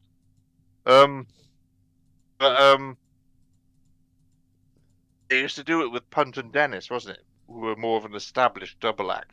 Yeah. They'd done a bit more. They'd done some work with Jasper Carrot. Do you remember Milky Milk? That was Milky Milky. Yeah, they were more sort of Oxbridge, weren't they? And more established, that kind of humour. But then was that before or after they got the bit on Jasper Carrot's show? I thought that was after Jasper Carrot's show. No, they were on Jasper Carrot before, and then Mary Whitehouse Experience came out afterwards with Baddiel and Newman. And then Baddiel and Newman had their own show after that, and then they couldn't they didn't carry on after that, and then Baddiel got together with Skinner and did the football stuff. Yeah. Because Baddiel said that Newman couldn't handle, the fame, and it was too much for him, and it was Baddiel and Newman. But when they had their second series, it was Newman and Baddiel, because Newman insisted that his name was first and shit like that, and he was like, well, it's not going to work. And apparently on when they did the Wembley shows, they weren't even talking to each other. Oh, really? It was like just doing it. Yeah, and then Baddiel did that fantasy football thing with which one? With what's his name, Skinner, and they did the record, Stato. the Three Lions and that. Yeah. Stato, yeah, the blacking up with Jason Lee. Yeah. Oop, another goal. Fucking hell, this game's going crazy. I'm watching the football as well as being. Oh, who's playing? United against Atletico, so it's 1-1 at the moment. 4-1 to United on aggregate, so United are going to be in the final, probably against Tottenham, which will be interesting. This is the Europa League, so it's the secondary European competition. So both teams have done shit in the English league this year. I'm beginning to sound like the deal on his football Europe, then, does it? Winning. Oh, Spurs are winning 2-0. Well, they are in Europe, but it's a secondary competition. The winner of this will go into the Champions League. That's what I mean. Even though both teams Champions League next season if you win it. Yeah, which is wrong, really. I think both teams are doing shit in the Premiership, so it shouldn't really be in the Champions League. But that's how it is. So, but anyway, let's not talk about football. It's not a football program. We're Fortean Words. We're Fortean Words. We're not Fortean Fantasy. Fortean Fantasy League. Oh, M. Carney's bent alphabet cat. It's not M. Carney's gay. Yeah, that is a classic. that was Baddiel, wasn't it? I need to watch it again because Alphabet Cat says David Baddiel looks a lot like David Starkey in those History Today sketches. Or what's his name off In Between Us as well? Who's that guy off In Between Us? The guy with glasses. Not Will. Newman is the pervy character Jarvis. I don't remember that one. Yeah, that one as well.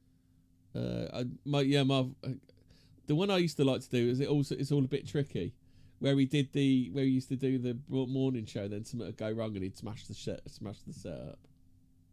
Do you remember that one? I probably would if I saw it. You're talking 30 odd years ago here, isn't it? This is how old we are now. It was like breakfast telly, and then they'd go, but this isn't quite right, and then he'd go, oh no, and then he'd start smashing the shit. Yeah, bonkers. Kind of. It's a bit tricky. That's what I always say when I watch like modern reality shows, because it's all going swimmingly, and then no, it's a bit tricky. Are they going to do it? But also at that time though, you had Bottom, didn't you? Came out at that time as well, which was good. Yeah. So, which was the third incarnation. You had the young ones, Filthy Rich, which was the early 80s. Filthy Rich and Cat Flap, which was the mid 80s, and then What's Red Dwarf? When did Bottom, Red Dwarf start? I think that was late 80s, but I wasn't really into that. I couldn't get into that. I always thought... Me and Hobbit love a Red Dwarf reference. Yeah, you like that. The thing with that, I always thought, was you'd watch... It used to be have the 9 o'clock Friday night BBC 2 slot, wasn't it? It was where you used to have the edgy comedy, the new comedy, and they put Red Dwarf in there. And I watched it, and I thought, well, you could put that on, like, 5:30. That was like it sort of was like for a younger audience, wasn't it? There was no sort of, it wasn't really. I couldn't get into it. I wanted more swearing and a bit more like that, which was my thing. 1988, in those days. That Red Dwarf was. 88, yeah. I could never really get into it. Plus, also it attracted the science fiction crowd, didn't it? Not only the comedy people. You had the stars because it was science fiction. Yeah, those people are right. Yeah. My favourite episode of it is Legion, because they were just. Of course, they did it in a funny way, but it was basically the host of this space station. He is in fact a composite creature that's created out of the consciousness of the crew. Yeah, and it's like Rimmer's diseased personality always ruins everything. But sort of this one, it makes a neurotic mess because it's all the worst traits of Lister the cat and Rember, and also Crichton was there. Yeah. Yeah, that's pretty good stuff. Yeah. Right, blimey, we've gone long tonight. The next extra half hour bonus footage that should be on our Patreon. Not bad, but we didn't start. Brought to you by the Woodwoses. Yeah. Well, we went off the Fortean. It's not really been a Fortean episode, is it? More of a true crime episode, and then we veered off into Peter Kay territory of things we used to do. You remember when? Maybe we should rename it. Yeah. Remember Words, not Fortean Words. No party like a Barrymore party is probably about right. That's right. We covered it well. We've done well. Yeah. Anyway, so it's we need to go. We all need to go to bed. So good night. Yeah. Feeling sleepy now. All right. Yeah.